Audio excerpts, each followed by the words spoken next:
That should be the new intro. Yeah, that is the new intro. That's it. That's it. We're sticking with it. Bother with the intro. We're just gonna go with it's on the internet now, so it's fine. What happened? We lost Vince. We lost Vince. Hello, everybody, and welcome back to the Back Porch Lounge.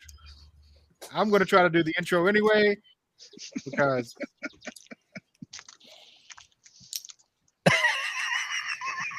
so, Good try. Good attempt. You're doing great. Good job, buddy. Good job. I'm proud of you.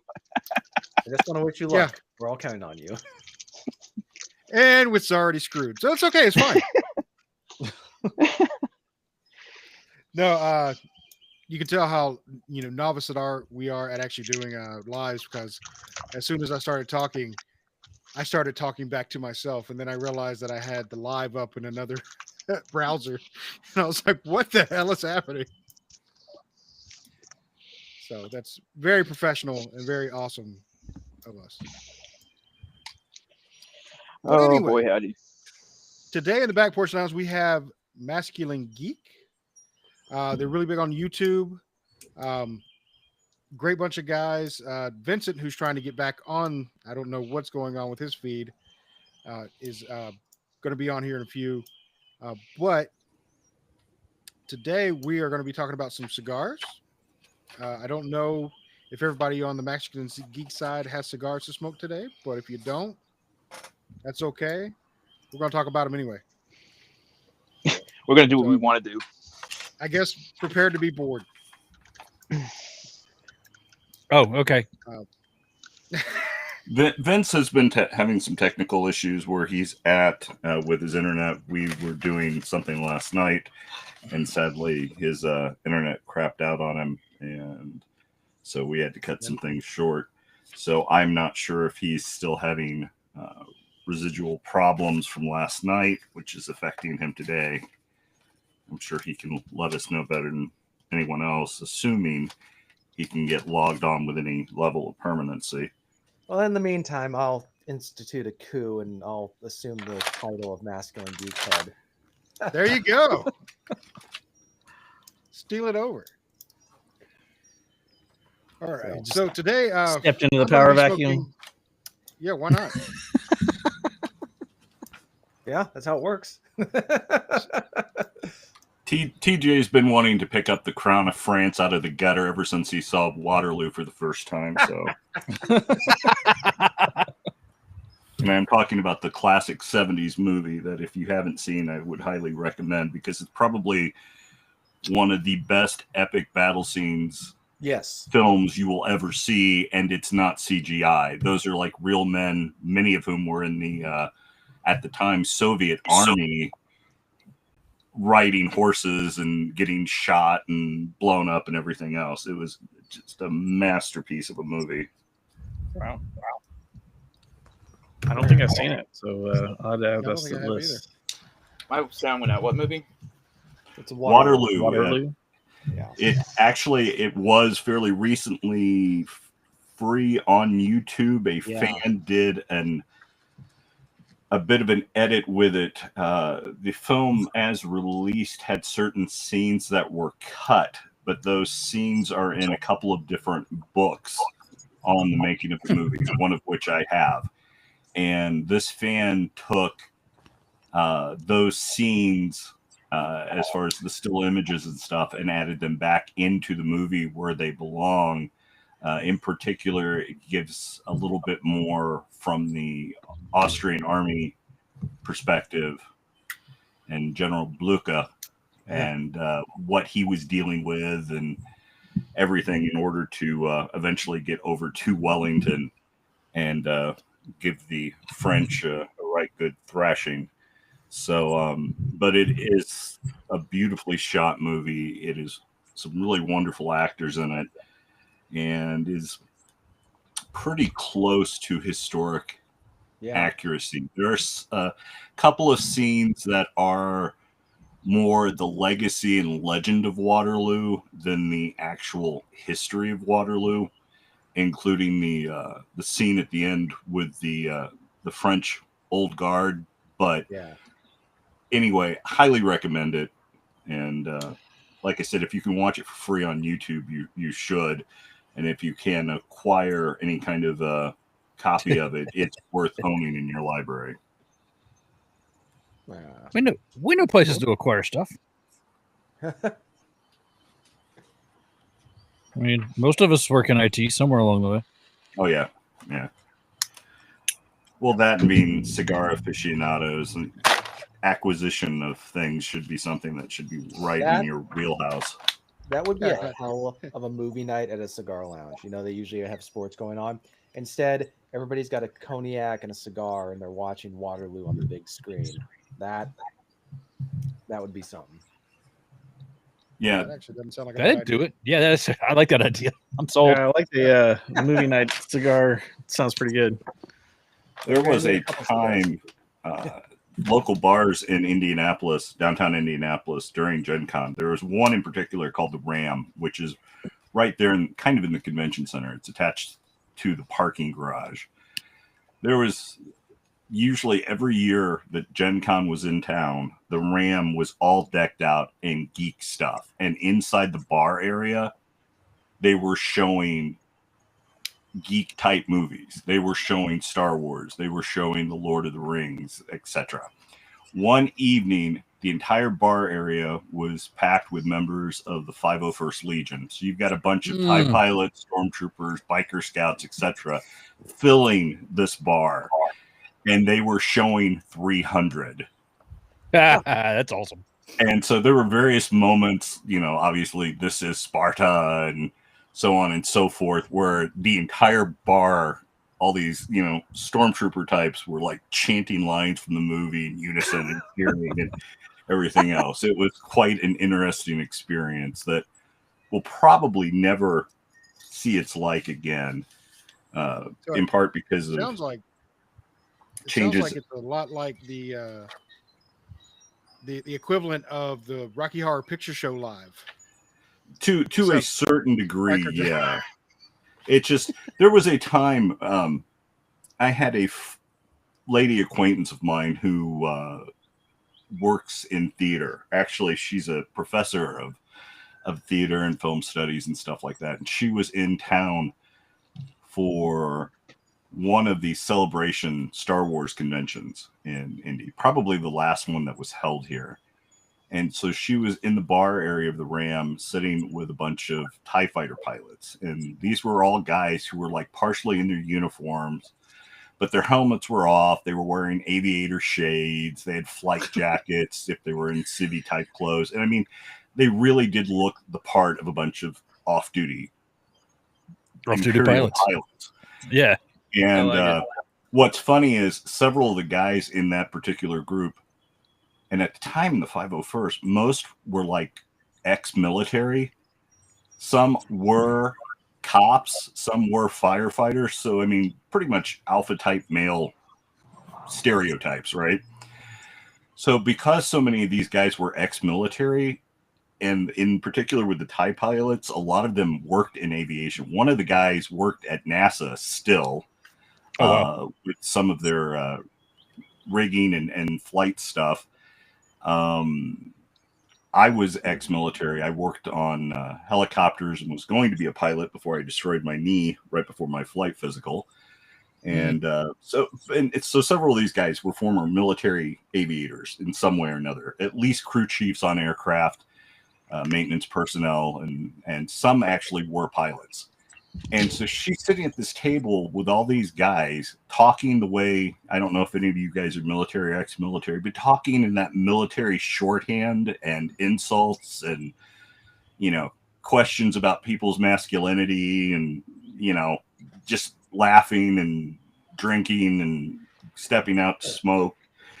And she looked over at me later in the evening. She's like, if TIE pilots in the Imperial Army really existed, this is exactly how it would be, because the bar was literally segregated by what unit you were with. All the biker scouts were together. All the TIE pilots had their own table in the center of everything.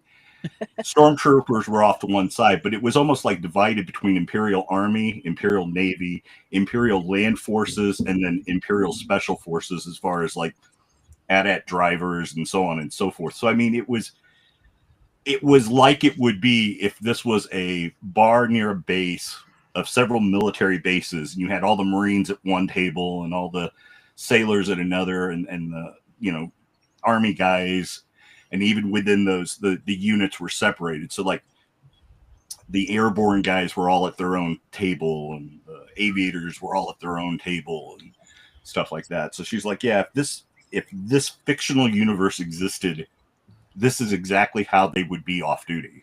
And so, Robert, I thought, because I was watching I think the third season of The Mandalorian, and there's that little bar where the X-wing fighter pilots are at, and it occurred to me it would make an interesting miniseries if they did a Band of Brothers style show about a stormtrooper unit, and it kind of shows maybe perhaps where the Empire is going in, and which was what every empire has ever done, is going to an area where there's squabbling tribes and ethnic feuds, and they impose a top-down centralized government that ends the bloodshed, right?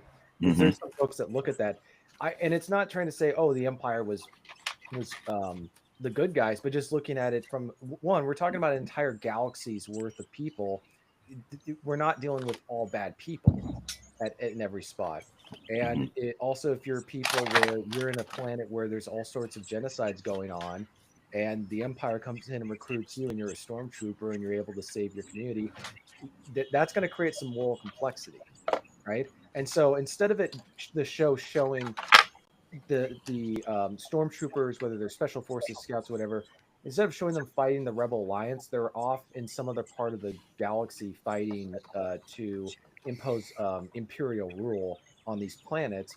But it shows the complications that is always the case with empires. I mean, the same thing with the British Empire, or you had the Roman Empire, where they bring stuff with them. And there was even that line from the first season of The Mandalorian where obviously, ironically, he was the guy with the German accent, but he just said, look at any metric, trade, prosperity, whatever the Empire for the most part improved. But of course, one YouTuber made a comment. He goes, "Now tell me about Alderaan."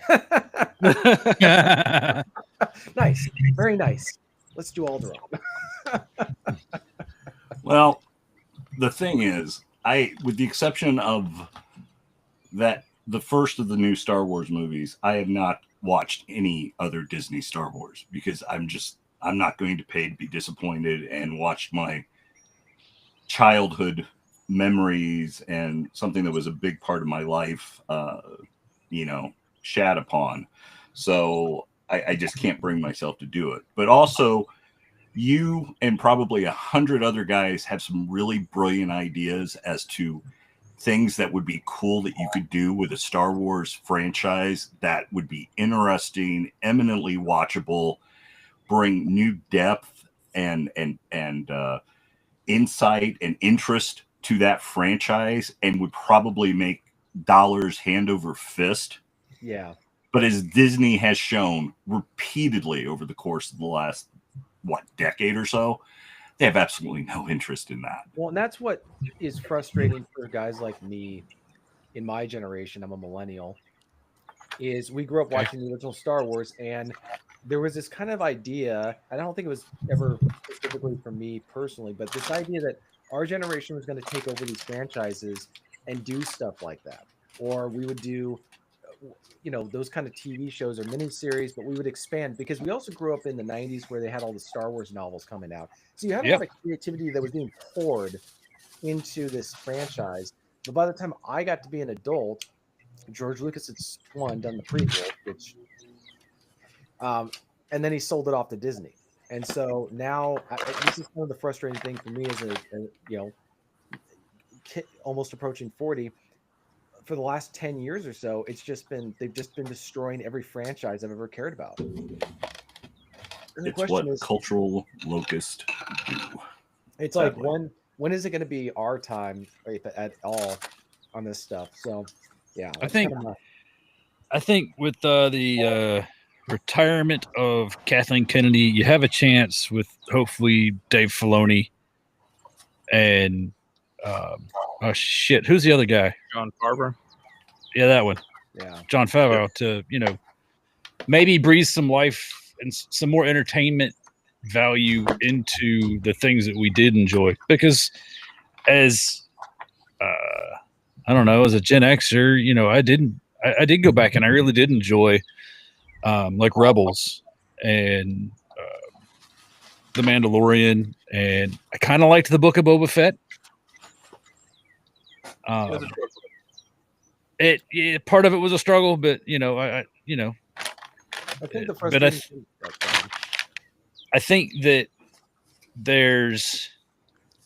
I read a quote somewhere that somebody said, somebody at Disney said, well, there's just nothing really to go on. And that kind of pissed me off because, like you said, TJ, there's this whole shitload of expanded universe shit that you can pull from and you've already stolen from, like Thrawn.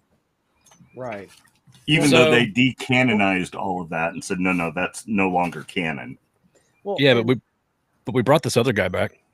Yeah, well, that's the thing. They're liars. So I mean, you have to choose when you trust the liar to not tell you a lie. The advantage of being a writer is I don't need a whole lot of resources. The biggest frustration with the miniseries, and I don't know if AI will ever change that, but as a writer, you don't need a lot of equipment. You just need a laptop and a word processing unit, like Microsoft Word. So I watched The Mandalorian, and I understood what was going on. They took the man with no name from the Clint Eastwood spaghetti westerns, and they stuck him in Star Wars, right? Because that's where you see a lot of desert stuff. And so I thought to myself, well, what would be a film noir version of this? And it would be set on Coruscant, because Coruscant is one giant planet city that'd be perfect for a film noir, and take a Humphrey Bogart type character and stick him in Star Wars. And I ended up writing a novel that is on Amazon that's basically based on that concept. I basically created a very thin layered a separate world that's a little bit different, but it's effectively it's like the Maltese Falcon and Casablanca set in Star Wars. That's kind of how I decided to do it. But interesting. I can write a book, but I can't do a mini series and I can't do a movie because that requires so much stuff to do. You got to get all these different things together. And also, I'm not a movie producer. I'm almost more of an ideas guy, but I also like to do writing as well and look at the plots and say, is this going to make sense? But yeah, they could do a whole show on what was it, Rogue Squadron? There was the entire book series on that. Somebody's having a good time. Yeah, somebody's racing behind Gibbs's house. Yeah, so that's kind of the frustrating thing is, for them to say they have no ideas. You guys have tons of ideas. Also, there's the Shadows of the Empire, which was my favorite Star Wars novel, that's set between Empire Strikes Back and Return of the Jedi. Right. I read it. It solved the problem that the prequels had. It gives a new Han Solo character. Yep. There's no Han Solo character in the prequels, so it lacked that, it was too serious. So that was my no charisma. Right. Yeah. Was that Kyle Katarn that was in Shadows? No, that was Dash Rendar. Dash Render, that's it. Nerds. God. I was like, y'all gone way too far into the nerd realm for me, so I'm just paying attention at this point. Yeah. Was Rogue One, was that a Disney movie? Or was that Yes. Disney. Okay. And it was actually I like that one. that I actually liked from them was Rogue One. That was really good. Although it was completely unnecessary and also kind of diminishes Luke. You didn't need it for Star Wars. All you knew is the rebels got the plans and they blew up the Death Star. Now, by bringing that in, it tells you a story about people who are all going to die, and for the most part, you're never going to see again. Although they did resurrect one in order to give him his own series, but so it becomes an unnecessarily story, and plus by purposefully putting in a flaw in the Death Star, it takes away from the rebels finding something that the Imperials missed, an accident, and then exploiting it, and then Luke making a 1 in a million shot to destroy it just in time to basically save the brains and, if not heart, of the rebellion from being extinguished right then and there. So now Luke becomes a little bit less important and a little bit less significant as a hero, which is a good thing, because the last thing on earth you want is, you know, a male hero, because that's not the modern audiences we at Disney are trying to appeal to. We need more Disney princesses. So let's put Mark Hamill in a dress, and away we go. And that's the way. Have you So, seen his Instagram not, feed? I think he can't. I think he's been in a dress at least once. Well, based on some of his Twitter posts, anyway. Totally. Although I still think some of his best acting performances was in Corvette Summer, but you know, nice. That's a good reference. Good reference. Have you guys seen Where I Live? It's nothing but reference. I'm like Gandalf under Minas Tirith, like in the libraries, going through That's everything. Exactly what I was gonna say. Yeah, so that's one of the most epic backgrounds I've ever seen in a podcast live stream. Yes, totally. And the sad thing is, it's not a green screen. So, anyway, yes, I chose this. I chose this over a Bugatti. So yeah. But well, you got that in payments. I'm just saying. Yeah. Well, the best part is some of the stuff was bought by various women I've dated over the course of my life. So that kind of that's a win. Too. Yeah. There you go. Free books. It's almost like going to the library. It sounds like you're very bitter about the whole Disney takeover. Well, but let's look at it. Let's look at it from the perspective of: are you so mad because you think it's crapping on the originals, or are you so mad because it's doing well? Is it doing well? I don't know that it is doing well, and even if it is, it's like this. I don't care if someone loves that slop. Let them eat it. I mean, who am I to stop a pig at a trough? But as far as what I dislike is disrespect it's shown, especially to people who even kept the franchise, gave it a reason to exist financially or otherwise. You know, it was only successful because of the love of the fans. And so to disregard that and disrespect that, I'm like, okay, fine. We've had this relationship, and it was a wonderful relationship, and I put a lot of work into this relationship. And now you're telling me it's over. And not only is it over, you're going to malign me publicly. You are going to do everything you can to destroy all the pleasant memories I had of you in this relationship. And I'm like, I'm in my mid-50s. I can walk away. That's not a problem. I don't go out of my way to talk about this stuff. Rogue One was a decent movie. Rogue One had some interesting elements. I do think that the Imperial pilot should have actually looked like he was in the Empire instead of, you know, following the Grateful Dead on tour. As someone who is former military, nothing kicks me out of watching something, whether it's a TV series or whatever, than to see someone in their dress uniform or whatever with hair that's too long, out of rag. I don't care if it's an episode of The Waltons. I don't care if it's an episode of Magnum P.I. I don't care if it's Star Wars in a fictional military.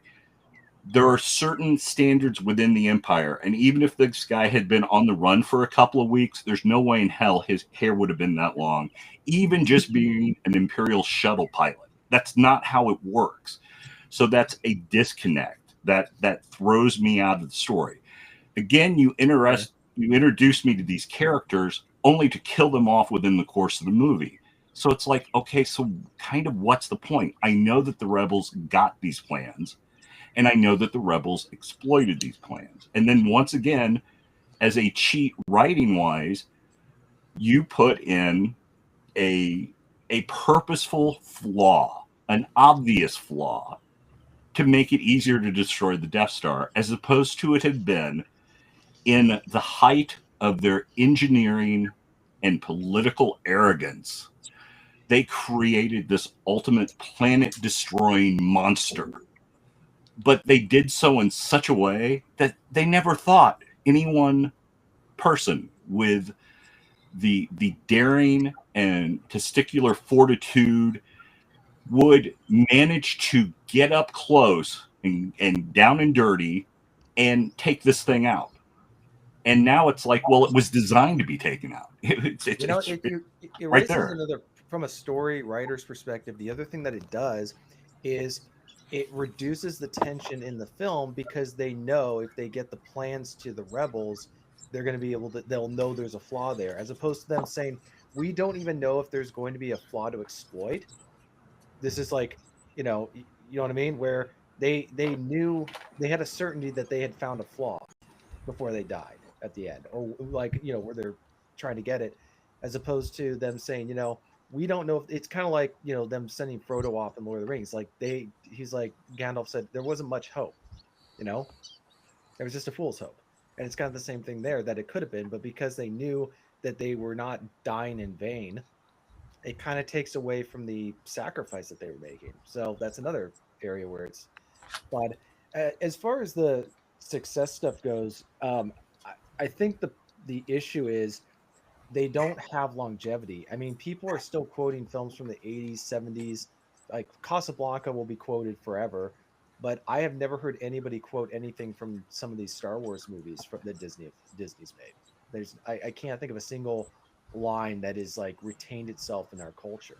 But maybe that's just the circles that I run around. So that's kind of my thing. But isn't that like kind of a trend in movies now? It's things are much less quotable now, at least in my opinion, than they were when I was a kid. Oh, absolutely. And maybe that's because there wasn't so much stuff to consume, so we just consumed the same thing over and over again until it became part of our vocabulary. I mean, I've been watching Landman, and there's a lot of good lines that Billy Bob Thornton. Is there? I've not started that one yet. I heard it's pretty good. It hits you with so many different things. So I'm not sure when people ask me, would they like watching it?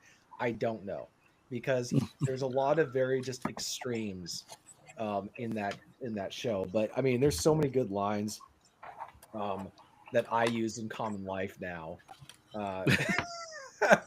So, and I don't consume as much media anymore. But I do listen to how people talk and what they say, and they don't reference a whole lot of stuff that's new. Most of the references are from old stuff, and maybe it's because we have enough of that backdrop or like stuff to fall back on. But for me as a writer, I'm more. I obviously we all want to make money out of stuff that we do, but I would rather have a work of art that I know is going to affect the culture and is going to lead to changes that I want to see in like, that's kind of what I want to do. Is I want to write something or do something or write a story that inspires somebody to do something. I wouldn't take much joy in writing books that sell 150,000 copies, but people toss it in the trash as soon as they're done. It just, that's kind of my thought. And there's some people who make money off of that, but they're not really so much writers as they're authors. They churn out a book and then they move on to the next one, but they're very boilerplate. That makes sense. That makes sense. Yeah, and I'm perfectly fine accepting that there are some things that aren't meant for me. I mean, a prime example of that's, there's no argument that it was successful, both as a book series and as a movie series, and that's Harry Potter. I tried reading the first Harry Potter book. A friend of mine said their favorite was the one where the one character, Harry's godfather, dies, is like their favorite one, because they thought the character of Sirius Black, there were aspects of his character that this girl thought reminded her of me. So I'm like, okay, I'll try reading that one too. And I couldn't get through them. But guess what? I'm not an 8, 10, 12, 13-year-old boy or girl. They were never written for me. So there's no reason I would necessarily get into them. Now, I know some adults have read them. Most of the ones I know who have read them and really love them were adult females. But that doesn't surprise me either, because the narrative of Harry Potter is very much a female-centric story because his hero arc is being the chosen one. You know, he doesn't have to do something to become this hero. He was more or less born it. By being born on the date he was and his mother making the sacrifice she did, he's the chosen one. So he's going to do this stuff regardless because he just is. Harry's the chosen one? I thought it was Neville. Now, I've actually heard that story as well, which is kind of interesting. As I believe, as the writer put it, Neville's the great what if. As far as could it have been him had Voldemort chosen to kill him at birth instead of Harry? Would that have made him the, but again, like I said, I know the story's popular. Several of my sons have read it when they were younger, especially the youngest two, the one who's now 26 and the one who's now 10. They liked it. Their mothers each liked it. So that's fine. And I don't care that it's popular. I don't care that it's beloved. It wasn't meant for me, so I don't try to go out of my way to crap on it or its fandom. Although some of the 30 to 40 girls who are now in their 50s and 60s who were like super Harry Potter, sexy Potter moms, It's just an excuse for them to dress up as as sexy British schoolgirls. Which I'm usually never, I'm usually never opposed to that. I'm okay with that. But it's fine that it's not for me. There's plenty of other things. I mean, God bless him, Robert Howard wrote several wonderful things that are absolutely meant for me, even though they were written 40 years before I was born. So and the same's true with several different authors. So there are several works done by Japanese writers who, in writing them, were writing them for little boys in Japan growing up during the occupation, post World War II.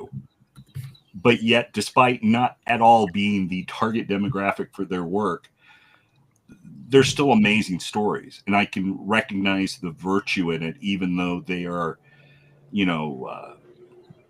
me and my kind are kind of the inspiration for the antagonist during that time, because they were little Japanese boys whose fathers went off to war, and some of them didn't come back, and now there are these foreigners that are taking over your country. So I understand that within its historic context, and I can appreciate that. And in particular, for what I'm referencing is Captain Harlock. So there are things that are meant for me and things that aren't. But what I don't like is the things that were meant for me that my love and financial support helped to grow and exist in the world. At some point in time, some stranger comes and takes it over. Because it's not like George decided to do these things. It's not like FASA decided to do these things to Battletech. It is these new companies that have bought the licenses who have decided, we want this whole other demographic of people to support our products. And you guys that have always loved our product and always supported our product, well, we don't care about you because you don't check the right boxes for us anymore. And so we want all this money from all these other people, because we know by looking at our Twitter feed and living in our echo chamber that there are a lot more of these people than there are of you people. So that's who we want, even though those people notoriously never spend money, because in a Marxist utopia, everything's given to you. So why should I have to spend money on the things that I love when it should just be given to me? Because,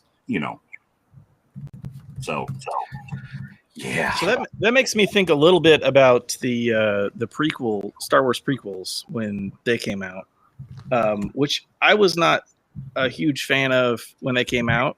I felt like it was like a much different vibe for the storytelling and the character development, and it didn't do it. There's moments in the prequels that I thought were really cool, like the fight with Darth Maul, who's badass. They can't deny that. But I was talking to my nephew, and we were talking about our favorite Star Wars movies, and I said, Empire's kind of always been my favorite.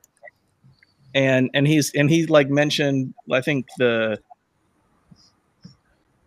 it may have been episode 1 or 2 that he just loved, and he's like 19 years old. Mm-hmm. So those are his childhood movies. And I was like shocked at how into the pod racing stuff he was. I'm like, that was the cool thing to you? Like, mm-hmm.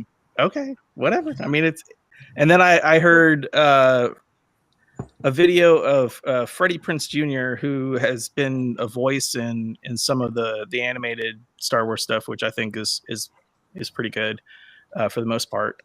And he was talking about how the original Star Wars was for kids originally. It's like, that's why the story is simple and easy to digest and not too overly complicated. But it had a much broader appeal than they were expecting. And they went after that same audience with the prequels. And I feel like every new gap in that, like the sequels and the newer shows, they're for kids. They're not for us. We can enjoy them to an extent, but we're not the target audience anymore unless we're kids. Which I thought was interesting and made me less mad about how they kind of betrayed my fandom of them. Well, there are a lot of negatives with the prequel. Go on ahead, Gibbs. Well, sure. But to that point, both Zach and Robert, you're both right. I mean, they are catering to the younger crowd. They're trying to get a new group of people in there because they're going to be the ones that grow up and buy the stuff that was from their kid childhood. That they loved all the Star Wars that are now, when they probably didn't even care about the original Star Wars. Well, with certain things in the prequels, I mean, I'm one who oftentimes referred to the first one as the plotless menace, and the second one is as send in the clones for sending the clowns. But I like it. The first one if you go back and look at the Saturday serial movie theater aspect, Flash Gordon, Buck Rogers inspiration of Star Wars, Phantom Menace kind of fit into that. The aspects of like trade wars and stuff like that is certainly pertinent, and you can see it, even though it may not be the most interesting thing to watch theatrically. It definitely, those movies were made to appeal to a younger, newer generation of fans. Yeah. Although I think there was still a level of trying to appeal to the older fans as well. Sure. From an aesthetic design perspective, they are very well done. Lucas has always been very good at capturing that visual. And one of the things that I found so interesting is when you look at the movies from the 70s to the early 80s, they are interesting in the sense that they definitely have, in particular with Star Wars, that 70s vibe. There are aspects of the Millennium Falcon that is like a 70s Dodge Charger. And that's right. And that's wonderful, and that's great because you want that. I mean, there's a reason little boys could look at Luke and identify with being him, watching the sunset and wishing to be anywhere other than here and wanting to be something more. And then seeing a character like Han Solo, who's the cool dude who's like selling pot on the side. He's a spice smuggler, which is actually true of Harrison Ford himself, because there's a famous story about another actor who's like seen Star Wars for the first time and he sees Han Solo step on the screen and he's like, oh my God, that's the guy I buy pot from. Yeah, I've heard that story. Yeah, so he's the guy. He has the cool car. He looks cool. He obviously has a way with the ladies because he was chatting up those twins in the cantina. when Luke and them arrive. And he's got the cool best friend. What little 9, 10, 11, 12, 13-year-old boy doesn't want to be Han Solo with the cool car and gets the girls and has the cool best friend? That's everything. Now we go to the prequel movies and look at the designs of the ships and stuff, and they have that chromed 1950s look about them with fins and tails and everything else, which, you know, this movie takes place 20 years before, 50s to the 70s. That the time period matches, and that kind of consistency from the shiny that's 50 thing to this grungy 70s thing, I thought that was great. I thought that was very cool conceptually and stylistically as a design aesthetic for the, and it really kind of set some tones on things, which I think was really perfect. There are definitely some things that I think George in his naivety. Yeah, I don't know if I really want to call him naive or not, but I mean, there's just some things where the thing with the Nemoidians talking like, you know, villains from a Charlie Chan movie or something like that is kind of, this is, and then the whole Jar Jar Binks, boy, Misa this and Misa that, and step. That's it. Somebody mute Robert. He brought it up. Yeah. So, but he was a popular character. Little kids did actually like Jar Jar Binks. So yeah. I think the problem is not so much the target audience. It was the and I looked at it from a writer's perspective, and I think the biggest flaw that, and this is the question everybody I felt like was asking, is what made Anakin go to the dark side? I always envisioned that his wife dies and he thinks that his kids have died too, and he decides to seek revenge, and by killing the person who killed his wife in the same way that Luke is fighting Vader in Return of the Jedi, I felt like Revenge of the Sith did it all wrong. That fight between him and Count Dooku should have been the climax of the film, where Anakin decides to take revenge, and that Count Dooku killed his wife, and he thinks his two children are dead, when they've been actually taken away from at early birth. So, and he does this in front of Palpatine, and he decides that he cannot accept not taking revenge, even though the Jedi Council told him not to, and that anger and that rage, and he's experiencing the same loss of his wife as he did his mother. And I thought that would have been a much more compelling way. Him acting on this weird fear and this dream and nightmares he has it's not as compelling. So it's fine that it appealed to kids. There's a lot of cartoons that I grew up watching that they don't appeal to me as a 38-year-old, but those stories were very compelling because they were well written. And there's a lot of children's books I don't read anymore because I'm not a child. But I mean, if I had any kids, I would want my sons to read them because they're good stories. So that was the thing that kind of frustrated me. It wasn't so much that they had stuff that was geared towards children. It was just that there was a lack of compelling. There was just, it wasn't, they weren't good scripts. That's kind of how I felt about it. Going to exactly what you're saying is, if you're trying to appeal to a child, what's going to hurt a child more, losing a wife or losing a mom? I'd say losing the mom. The mom is what you know. Yeah. That's a relatable scenario. Yeah, you take that away. Yeah, so that makes sense in the second movie where his mom dies, and then he goes and does a whole bunch of stuff. But yeah, that was kind of and that's actually what bothers me the most. I can overlook a ton of stuff in a movie or in a book, but if it's got a good story, it's kind of like with the original Star Wars. There's a ton of weird things like parsecs, or they're referencing stuff that you don't know anything about. It's like or they're referencing them wrong because the person writing it doesn't know what they mean. Yeah, or how there's just a lot of weird things that don't, if you look at them, they don't add up.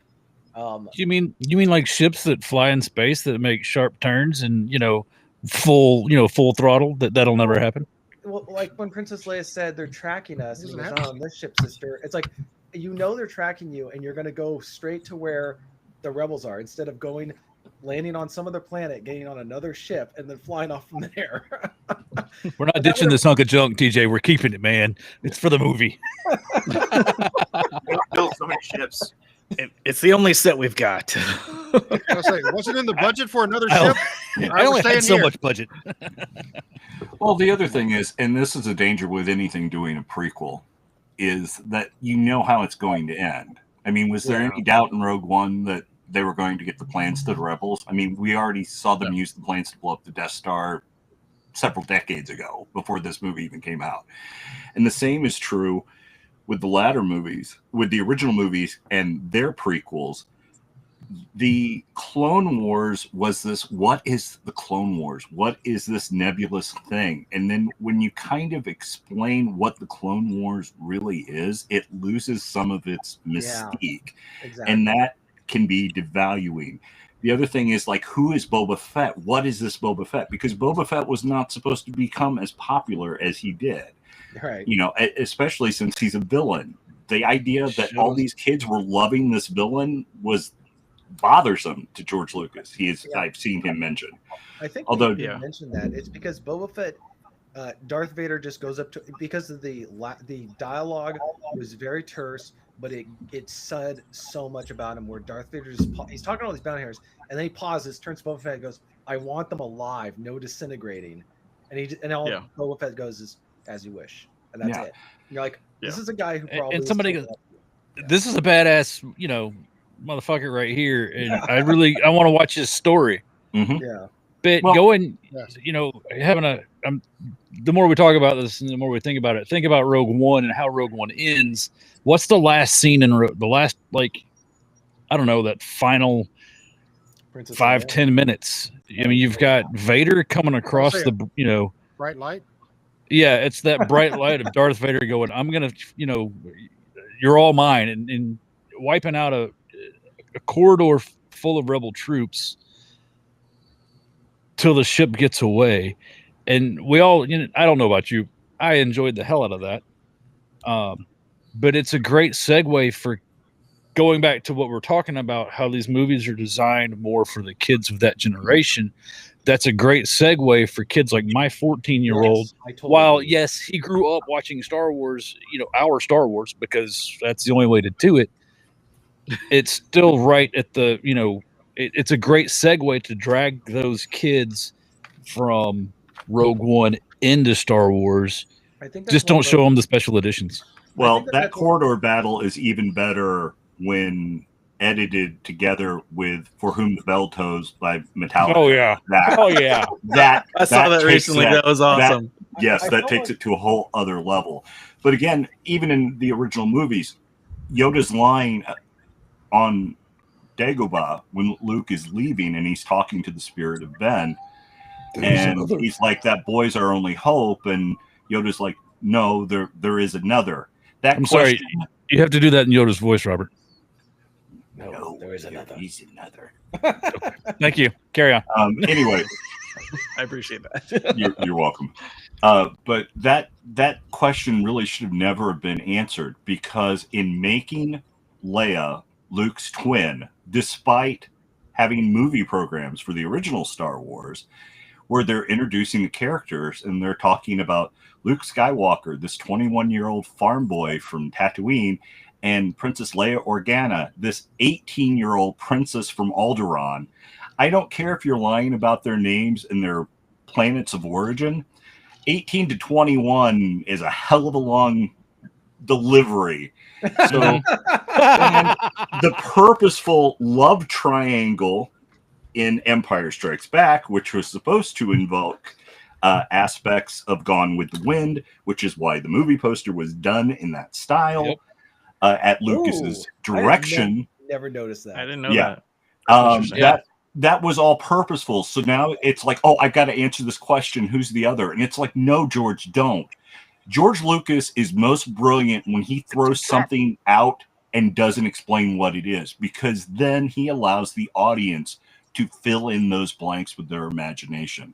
Did you see THX 1138? I mean, I'm just saying. Yes, actually, I did. I've also read the book. In fact, I have both of them. They conceptually they are interesting, but they are very much of their time, science fiction wise, and it's George Lucas trying to be serious. Honestly, if you pin me down and ask me what is George Lucas's best work as a writer, as a director, I will tell you American Graffiti. I will tell you he peaked at American Graffiti, and it's been downhill ever since. Because it is his most concise, even though he did have help with the writing of the script. It is probably his best directed movie. And it's all short, self-contained, not purposefully particularly deep, although it does have moments of heart and depth to it and things that make you think, which again, I think for George Lucas oftentimes is a happy accident. But but that's not bad. That's not bad when you do that. If you are a band who makes, fairly disposable pop music, but you do it well, there's nothing wrong with that. If you do it well. Now you decide, well, I need to do something really deep and meaningful. I need a concept record. I need to do something that fans of Pink Floyd and Jethro Tull and will like look at me and say, wow, you are up there with them. And more often than not, you're going to end up with pie in your face. An example of that would be Kisses of the Elder, which, by the way, is an album I absolutely love because as a kid playing Dungeons and Dragons, it was right in my wheelhouse. I got it. I got it in a way most Kiss fans who had been fans of Kiss from 1974 on for those first 3 or 4 albums up to Alive and stuff.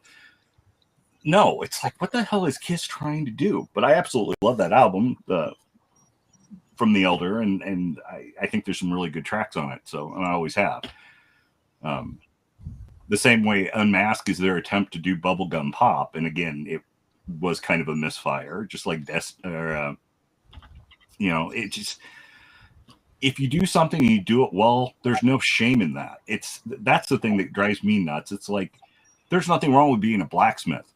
If you do the job well and you take care of horses, there's nothing wrong with being a blacksmith, even in our modern day technological society. It's like, but I don't know. Hey, but if you're a blacksmith now, you can be a popular YouTuber. Oh well, yeah, you can. I'm just saying. Well, yeah, if you're a man who can do something really cool, you can be a popular YouTuber. And if you are a girl who's about a 4 out of 10, if you show enough skin, you can also be a popular YouTuber or OnlyFans and make lots of money. So there you go. Grim has an OnlyFans. I just throwing that out there. I don't doubt that. I do not. I do not doubt that. Come and see Grimm's Obtuse. Yes. Yeah. It's our earlobes and weenuses. Yeah. So, but nah, I think that as far as with Masculine Geek, that's part of why we are probably not bigger is that we generally speaking don't want to talk about the crap we hate. We'd much rather talk about the stuff we love, like Waterloo, why it's such a brilliant movie and why everyone should watch it. We would much rather spend 45 minutes talking about that than the new Disney Star Wars and why it's crap, or the new Doctor Who and why it's crap, and so on and so forth. Because how many YouTube channels are there where you could get that message? Right. Plenty. That actually segues into something.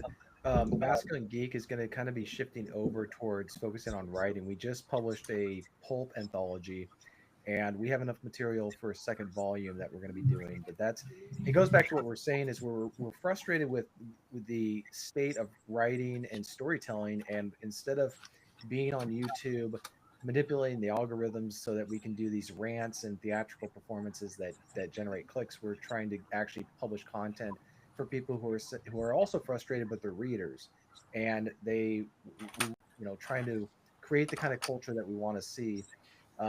Because Vince and I, we've always said we don't want to do outrage as part of our guys constantly getting like overly dramatically angry as a performance on YouTube is great if you're a theater kid, But for most guys, it's like, no, you also have to be angry as part of the show. And it's like, there's sometimes where I'm like, you know what? I'm not going to let something get to me. I'm frustrated because I think what I see is a lost opportunity cost. You have all these resources that could be used to create good art, good storytelling, inspire a whole generation the way that Star Wars inspired science fiction writers to write great novels. Because I've got a bunch of them right here that I just love to go back and read. So that's what we're going to be shifting over towards in the future, is focusing on writing and publishing our work. And I mean, maybe someday somebody reads one of them and thinks that it might make a good TV show or a good mini series or a good movie. But that's kind of what we're doing, at least for the near future. So you've That- kind of gotten out of the D&D realm. We're still doing D&D. There, I that's more has been more of Vince's purview. I just got back in to doing D&D. I so it's a little difficult for me because I'm very new to it, and these guys have 40, 30 years on me. So it's They kind of, don't have to look at the player's handbook every time they do something like I do. Right? yeah, no, seriously, I have. Where is mine? It's He's literally like, has a it's good right point. here. Maintaining anger is exhausting. Yeah, Yeah. it's I'm more of a different tabletop. I like game manuals that are, as thin as a receipt, not as thick as my college There's some textbooks. really fun games that have almost no instructions. Yeah, I also like the visual aspect of games because it helps out a lot. So when Rollo Tomasi, who does some of the DMing, I think he did this in part because of me, where I said, hey, I need to have a sense of uh, distance between me and other characters and enemies. So when I'm saying, hey, when he says, hey, what action do you want to take in the middle of a battle, I want to know where all the bad guys are. Like, so if they're attacking one guy and I've got a clear line of sight, I want to be able to hit him and save my buddy. But if I'm about to be attacked by some guy, I want to hit him instead and protect myself. So that's where they created the Photoshop map and moving the characters around. So when I first played D&D with Vince, he had little action figures that he moved around on the table, so we kind of had an idea of what we were doing. But Yeah. for some people, that type of gaming they need a lot of verbal description. I kind of want more visual stuff. Yeah, you can definitely save some time by having a visual cue of what the battlefield looks like for sure. Yeah. There's some good web tools for that now, which I'm sure you guys are taking advantage of, like Roll20 and what's the other one? Virtual tabletop. You got to wonder how AI will affect that, where you can have them generate an entire, like the DM is talking and the AI is creating the world, and then That will be interesting. you're talking to the DM and telling the DM what you're going to do, and you roll d20, and then it turns and talks to the AI and says, "This is what happened," and it describes it visually. I mean, that Sure. could be a game changer because not only is it fun for you to watch as you're playing, but it gives more of a visual thing for people who are watching the live streaming because they're kind of watching like almost this live action animated CGI cartoon show. Yeah. Yeah. Yeah, That would be interesting. that'd probably be pretty cool. So back to your kind of conversation about storytelling and writing and stuff. I heard this was interesting to me. I heard this recently, that a lot of like movie producers and film executives in the 50s, 60s, 70s were film fans, and they wanted to make art. They wanted to make good Right. stories and that sort of thing. And for the most part, best I can tell, now those people are MBAs. They're business people that are looking at, oh, if we do this formula, we make money. Right. So what does it matter if it's a good story? We just follow the formula. And I wonder how long that will carry on before people stop watching their stuff. I'm not gonna put on a tinfoil hat as far as this conspiracy theory too much, but when I see films making over $1 billion and I don't know a single person who's seen them, there's some films that have made all this money, and they must be making it overseas because I just don't hear anything about it. So I don't know how much they're actually making, and also with everything that's going on with the Doge in Washington, I'd be curious to know how much money Hollywood is getting to make this slop. and it could be nothing. Sure. That's why I don't put on the tinfoil hat. But yeah, you had people who loved cinema for the sake of it as an art form, and they made it from that perspective. Whereas you have people who kind of have this like mechanical, mathematical equation way of, oh, if we put in this and this and this, and you combine it all into one movie, you're gonna have all these people want to watch it. Instead, it just turns into this weird. It was what happened when I watched The Falcon and the Winter Soldier, which was a mini series that they did with the Marvel characters after Avengers Endgame. And I'm watching, I'm like, this was an example of where they're trying to force fit a bunch of different things into one show, and it just got worse and worse and worse until I had to go watch the whole thing. I was sick, and I was like, I got nothing else better to do. Like, wow, this was such a. It could have been something cool, but they made it into something awful. So I think that that's what needs to happen is you need to have people who have the money, give the money to people who have the talent, the skills, and the abilities, and let them tell their stories. Right. And it's difficult because I mean Howard Hughes got away with his Hell's Angels, which I have. He only got away with that because he had a ton of money. Everybody thought he was insane, that it wasn't going to work out, that it was going to flop, and it ended up making good money. He got his money back, but he gambled everything. If the film had flopped, he'd have lost his he would have lost Tulco, which was where his whole family's money was made. So Right. that's what I want to see happen is where some CEO or executive of Disney and these other studios say, you know what, we're bringing in people who actually have talent, and we're going to look at the stories based on how good they are. And we're not. The other thing is, cinema is supposed to entertain. It's not supposed to propagate, and it's not supposed to shove stuff down people's throats. So Yeah. that's what I like about old-fashioned movies. Like The Terminator, I was just watching, and I was thought, what a great movie. This is such a good, well-told story that encompasses so many different genres because it's a romance, it's science fiction, it's action, it's all this different stuff. But it's not preaching any message. It's just telling a story about humans, about people, about like. Well, of course it was. It was written by Harlan Ellison for a couple of Outer Limits episodes. So how could the Terminator not be good? I don't think James Cameron's made a movie that he hasn't plagiarized from some other source. So I agree. I'll give an example. The Avatar, one of the highest grossing movies ever. Is there a single the only cultural outcome from that movie is people looking at Stephen Lang's character, the Marine, and saying that's the good guy. It was funny. Somebody made a meme, a poster of him where it had all this quote of him castigating the Avatar peoples. I don't know what they are called. Navi. And it was this, Navi, and it's a totally brutal, rhetorically brutal condemnation of their primitive state. But here's the crazy part: those lines are not in the movie. So the only outcome of the movie is people remembering these quotes from this character in the film that he didn't actually say, but somebody knew enough of this character to put that into it. So that's what.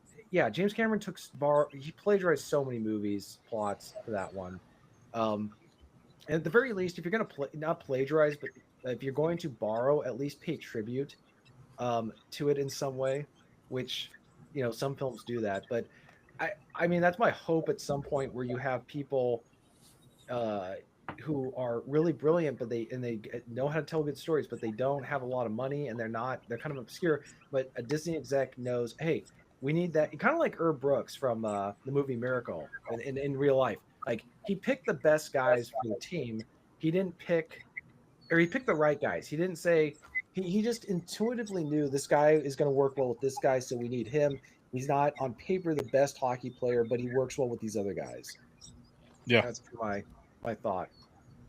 Yeah, well, fortunately, Herb Brooks was in a position to have seen a lot of these people play, and he had enough of a relationship with their coaches to know things about them. So he knew what buttons to push and how to push them to get what he needed out of them. So, yeah, that's that's almost kind of a once in a lifetime sort of thing, because Right. no one else, I think, would take those kind of risk.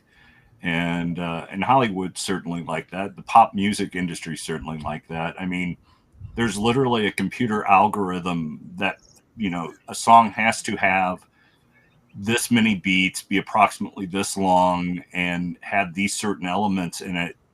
These are what the top songs have. So if you have these elements in your song, you theoretically should also be in the top. And it's the same way with writers, where at one point in time there were tons and tons of writers in various places, New York and otherwise. The Brill Building is famous for songwriters that work there. And now it's, basically the same handful of guys in, writing songs for various people, whether it's Lady Gaga or Katy Perry or, whatever. Right. And I don't know who helps Taylor Swift. Again, none of that's made for me, so I'm not sure I can name any of their songs.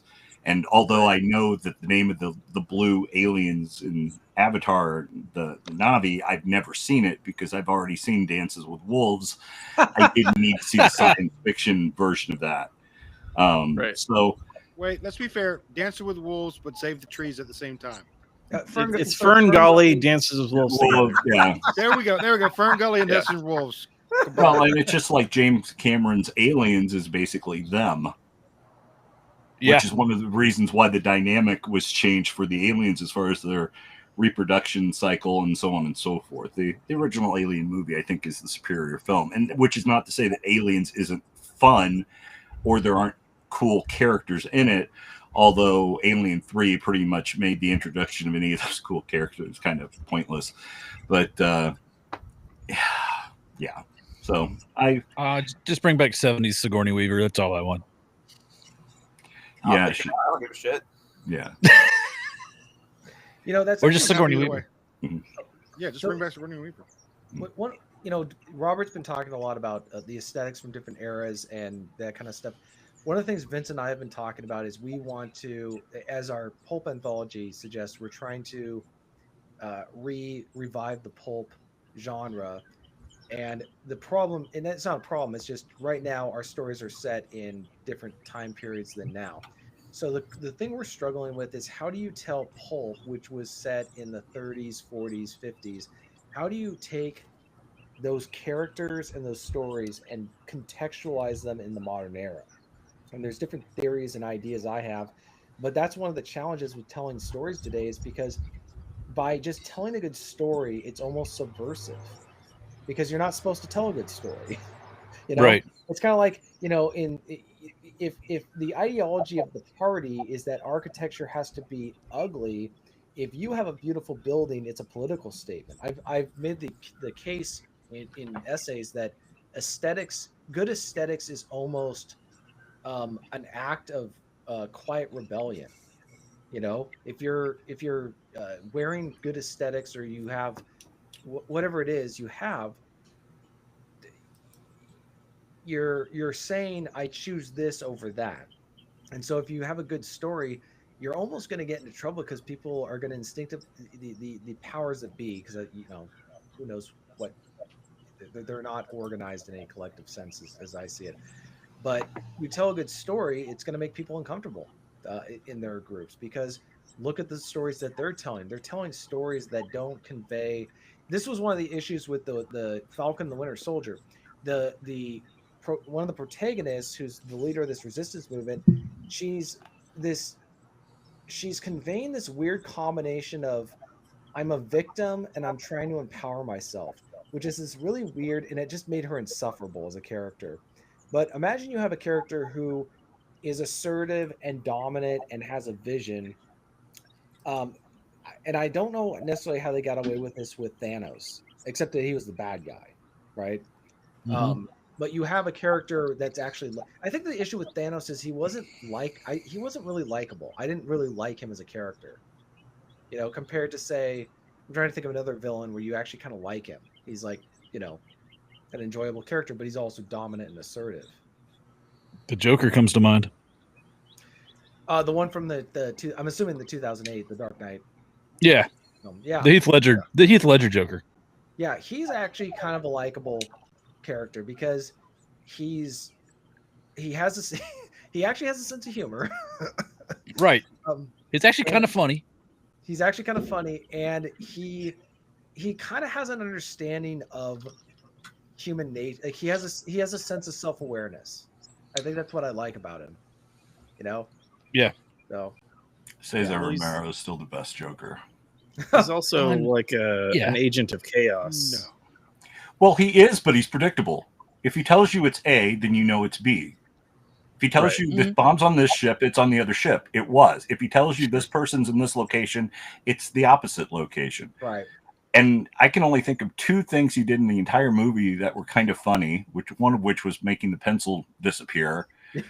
And the other was how he blew up the hospital or whatever. Yes, that was funny. Yeah, that was funny. But I thought he was very predictable. The thing I like best about his character is every time you ask him who he is, he gave a different Joker origin story. Yep. That were all different Joker origin stories that had been used in the comics at various points in time. So I credit that as one point.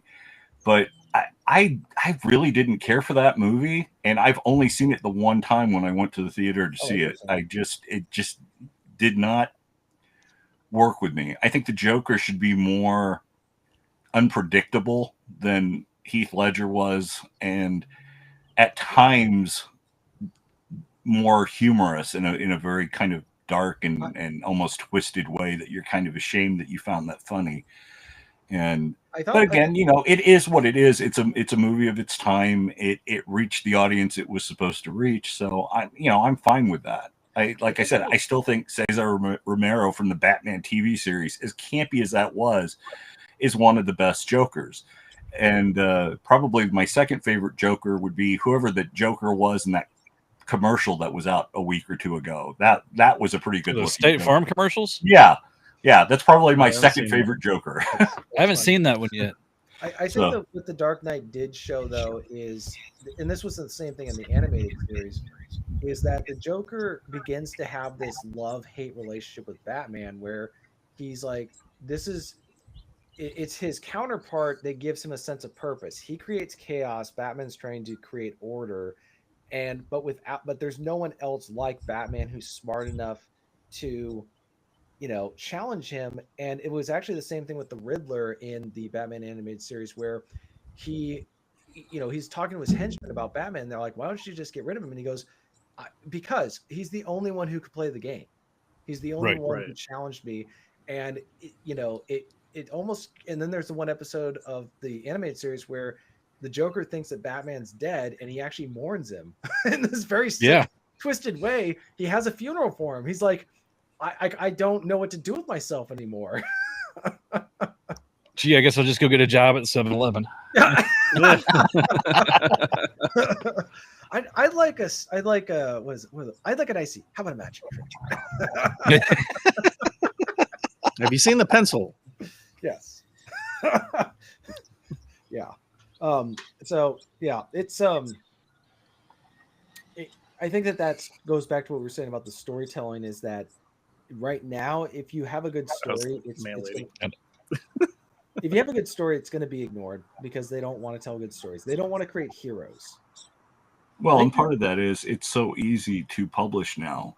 I mean, you could literally write 100 pages of Drek, and if you've got the right Amazon account, you can have it published, and it doesn't matter. The same's true musically. I mean, as long as just the setup I have here, I could record, album after album every week and release it. And will anyone see it? Maybe one or two people. Will it be worth their time and effort for it to grow any larger than that? No. But you could also have 4 guys who are working down in Nashville. One of them cooks at a restaurant. One of them does dishes. One of them's, working at a gas station, whatever. And they're absolute brilliant musicians who are just dying to get a break. And sadly, they're never going to get one. And even when they record stuff here or there at somebody's garage studio or some local studio, which we even have in this area, and put it out there, how are you going to find it? You know, how are you going to get YouTube to give that to the person who would see that and say, oh my God, this is amazing. This musically is wonderful. It has a certain complexity to it. The lyrics really speak to me in a way that matters, that it sticks with me. I'm humming that song the rest of the day. I'm singing those lyrics. They matter. They're important. This is important stuff here. But I'm never going to see it because it's more important. It's more important that YouTube, you know, shows me whatever they're being paid to push for. Pick a rock band, pick a pop band, pick a, you know, songstress, lip sync artist, whatever. You know, that's the kind of stuff you've got. The onus is on you to go and find this stuff. And I don't know about you gentlemen, but I'm a fairly busy person. When I have a few moments to do something, I want to sit down and do that recreational thing. I don't have time to flip on my PS4 because I've got 30 minutes to play a video game for the first time in 6 months, but wow, I need to do an update. So once that update's done, I now have 10 minutes to play a video game. Well, I think I'll go do something else. Maybe have a really interesting bowel movement or something, because there's I mean, Time well spent. There's no, that's what the pulp magazines you can't put a are. price on a good bowel movement. No, well, especially not when you're in your mid 50s like I am. So, yeah. So, but you know, seriously, it's, you know, the gatekeepers for the music industry aren't there like they were. The gatekeepers for the literary industry have changed. So, TJ would have to be short for Teresa Julie, and it's a new pen name now, about a woman exploring herself after being smashed by the patriarchy for most of her teen years, and she's brilliant and she's beautiful and she does all this stuff. Then TJ could probably get a major publisher to publish his story, which honestly, TJ, I think it's funny if you would write the worst type of female stereotypical stuff and submit it to a publisher with a female name, because I would love to see them. Oh my God, they're offering me $20,000 advance to publish my book. I've always been tempted to find a cute gal and have her be the face of my author for the book, and write a book like that and have her be the one to promote it, and I'd get a piece of the action. We'd sign a contract, legal contract, where she, you know, she'd get some of it, but I'd get a lot of it, and I would retain all the intellectual rights. TJ, that actually happened in the 1960s, I believe it is. Yeah. The book, I think it was Coffee, Tea, or Me, which is about this airline stewardess' wild adventures in the airline industry back in the swinging 60s and stuff. Okay. And I believe it was written by a man. There actually is a book like that was written by a man, but who do you this woman was hired to be the face of it. Well, it's like the OnlyFans, from what I've heard, all these OnlyFans like gals, they got men running the accounts. Like they basically digital pimpery. Sure. So yeah, like, you know, they say behind every successful man is a woman. I would kind of say behind every successful woman is a pimp. By the way, I meant to share this a little bit earlier. Vince had sent TJ and I an email. And basically, his browser crashed right as we were going live, and every time he tried to rejoin us, he couldn't because of the technical difficulties. And I don't know if this is connected to the Wi-Fi trouble he was having yesterday, but he said it was with his browser today. So obviously, sorry he's not here, but I told him not to worry about it. TJ and I were holding down the fort, representing Masculine Geek, and I'm hoping that taking over with all this nerdery hasn't like absolutely driven away all your audience. We have nerd friends. They're all here, but we have nerd friends. Okay. You've got. It reminds me of that line But- from the Last Boy Scout. You've got friends. When did this happen? Yeah. This happened. How about now? Go ahead and take the time to tell people about Masculine Geek a little bit more. I know you say you're kind of shifting gears, but what is Masculine Geek about on YouTube? It's kind of this idea that there's this notion and stereotype in our society that masculine men do certain things and don't do certain things. So this idea that, oh, you're masculine, you don't do tabletop games, you don't D&D is for the geeks.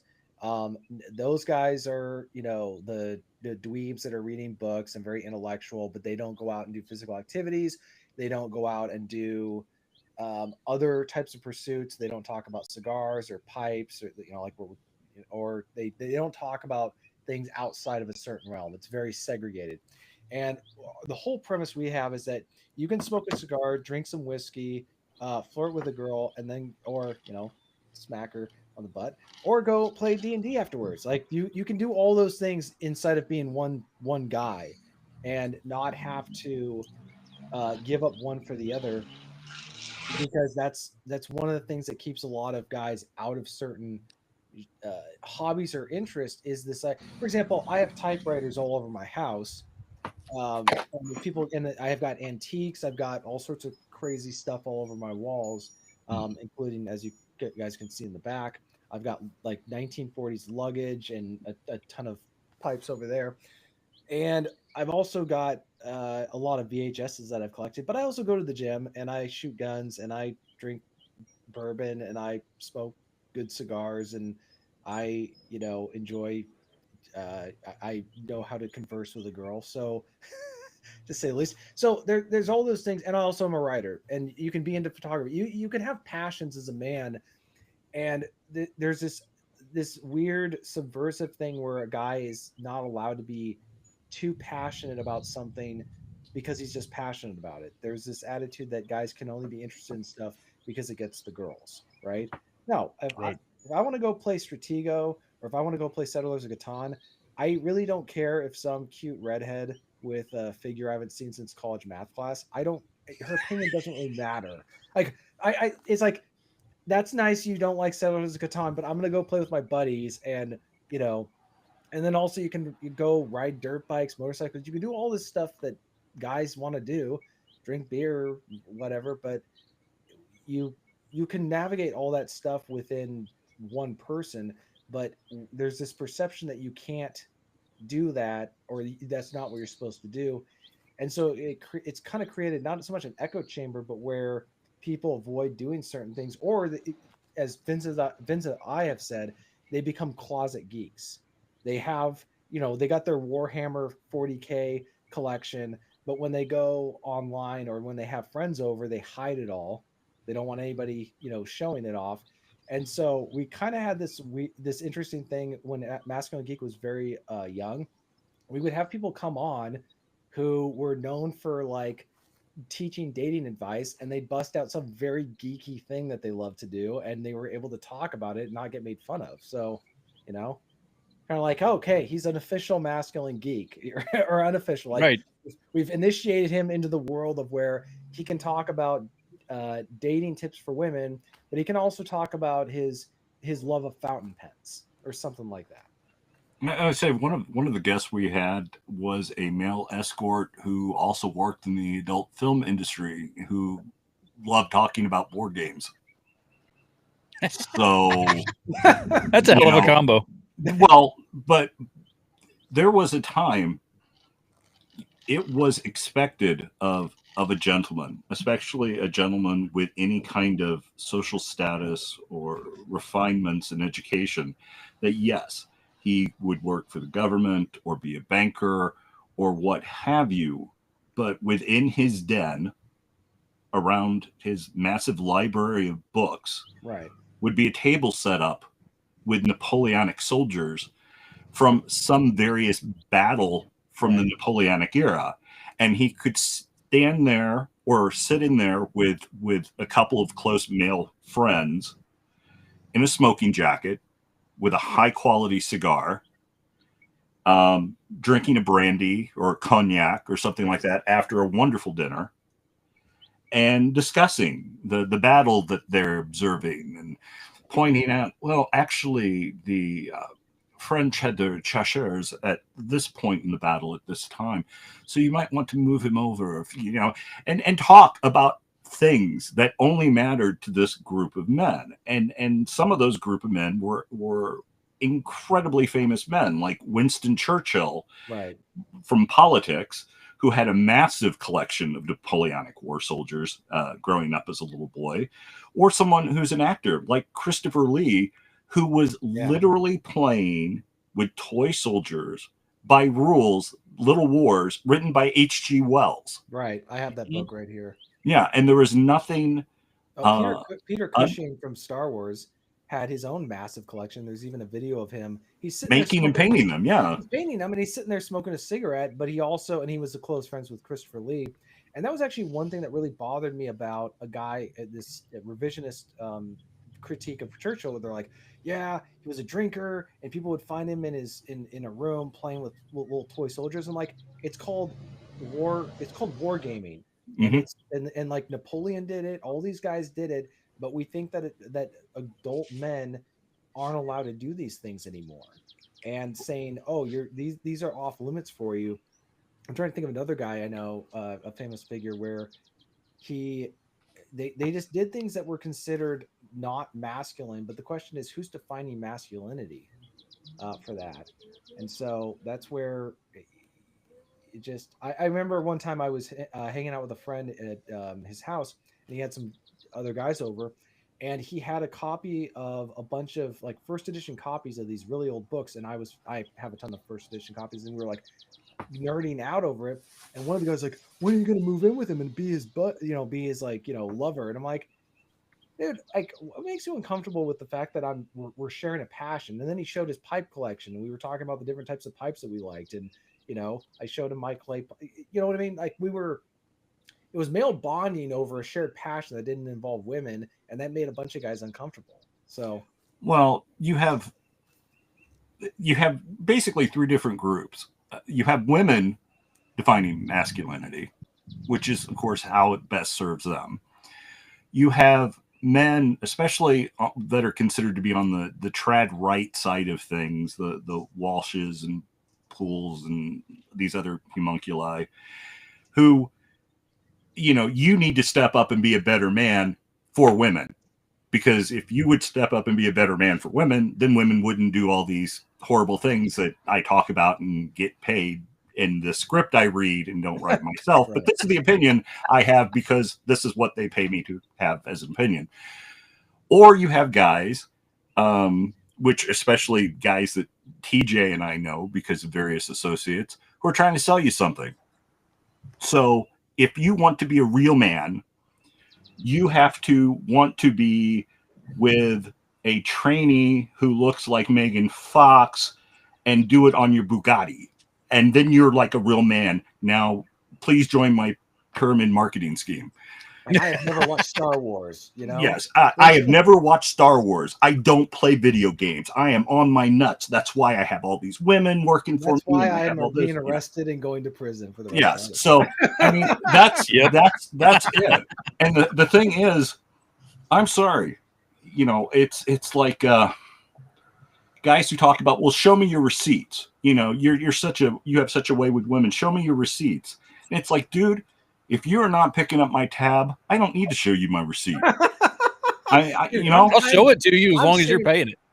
Yeah, I mean, if you want to pick up my bill, then fine. But yeah, that line is going in a book. I don't know what book it's going in, but it's going in a book. Unless you're picking up my tab, I don't need to show you receipts. Yeah, I mean, this isn't work. I don't need to turn in my receipts so I can get compensated by the company. It's like, no. And plus, like I said, I'm 56 years old. I'll be 57 later this year. I have at least 4 sons that I know about.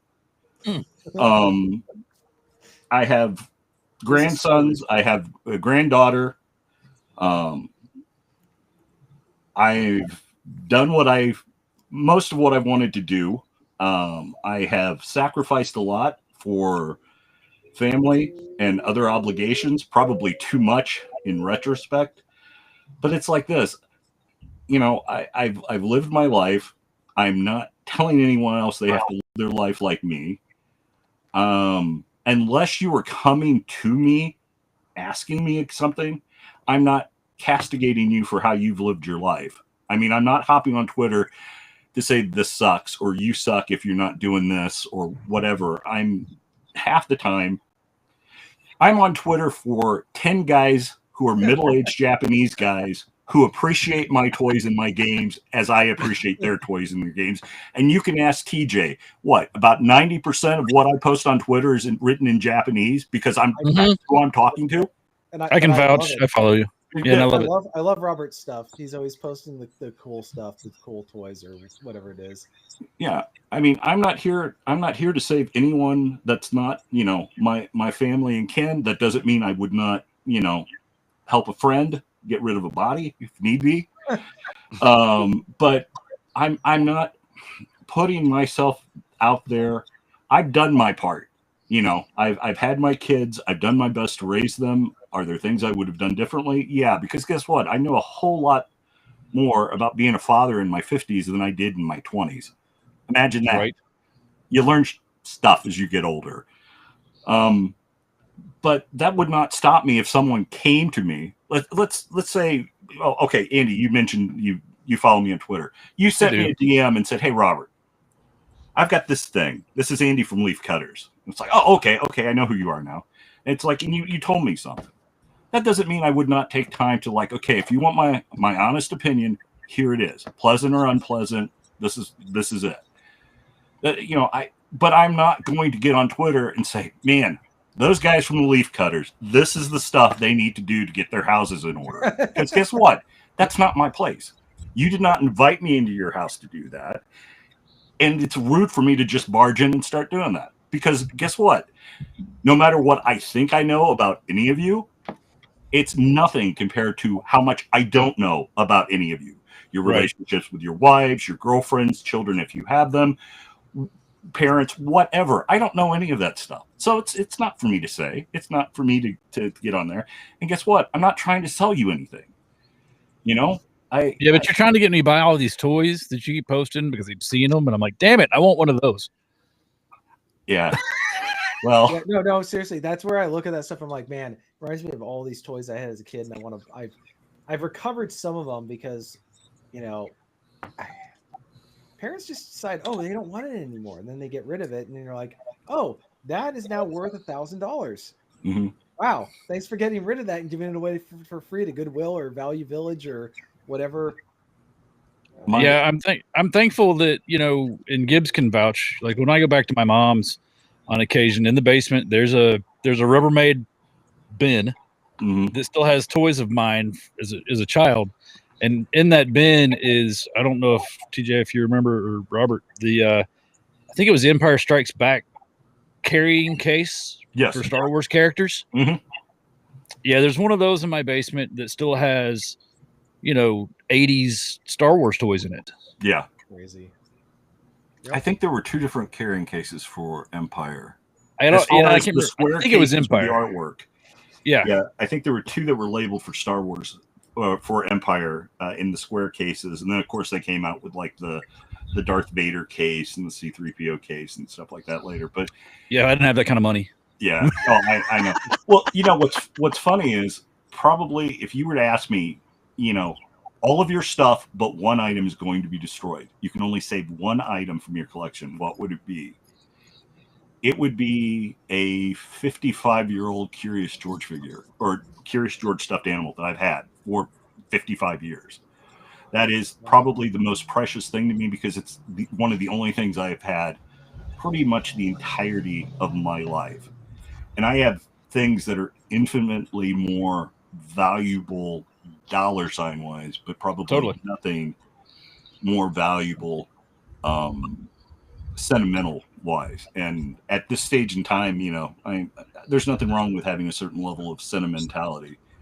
My youngest son also has gotten into collecting. I think that was kind of obvious. And of course, he and one of his brothers occasionally talk about stuff I have that they would like to have someday.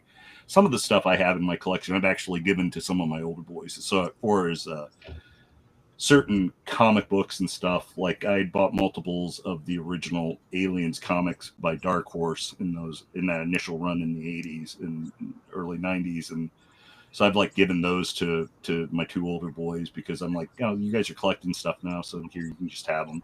If you choose to get rid of them because you need money, that's on you. It's it's yours now. But the 10-year-old has a special shelf of toys which has some Transformers on it. In particular, some of these Transformers blockies figures, which are kind of like little mini models that he and I have built together. He has several toy soldiers that were purchased at a place called the History Store in Southern Ohio, which sells toy soldiers. So those are on his special shelf. And then if you were to ask my son, what are your favorite shows? What are your favorite TV shows to watch? He would tell you things like The Rifleman, Gunsmoke, Bonanza, Waltons, and Perry Mason. Good night, John Boy. Because I made the decision I could either let him watch some Pablum from Nickelodeon, or I could let him watch something that has some value to it. And he gravitated toward this stuff naturally just by me having it on. One of the things he really likes about The Rifleman is it's a story about a father and a son. Yeah. And their relationship together. And, the problems with communicating with each other sometimes and so forth, especially without having a mom there to act as an interpreter or referee or filter or anything like that, because the mom passed away. So he and I really enjoy that show together. And of course, there are things like Have Gun Will Travel, which probably has some of Gene Roddenberry's best writing ever. Yeah.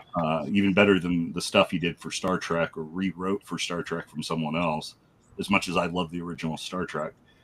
I think that touches on an issue that I have with people who point out the historical inaccuracies of the westerns that came out in the 50s and 60s and whatever. And I was trying to explain to them something that you're touching on is I said they're not meant to be documentaries. They were meant to convey in an entertaining way how people should behave and conduct themselves. I mean, that's what I think the Rifleman does. I think that that's what the Lone Ranger did.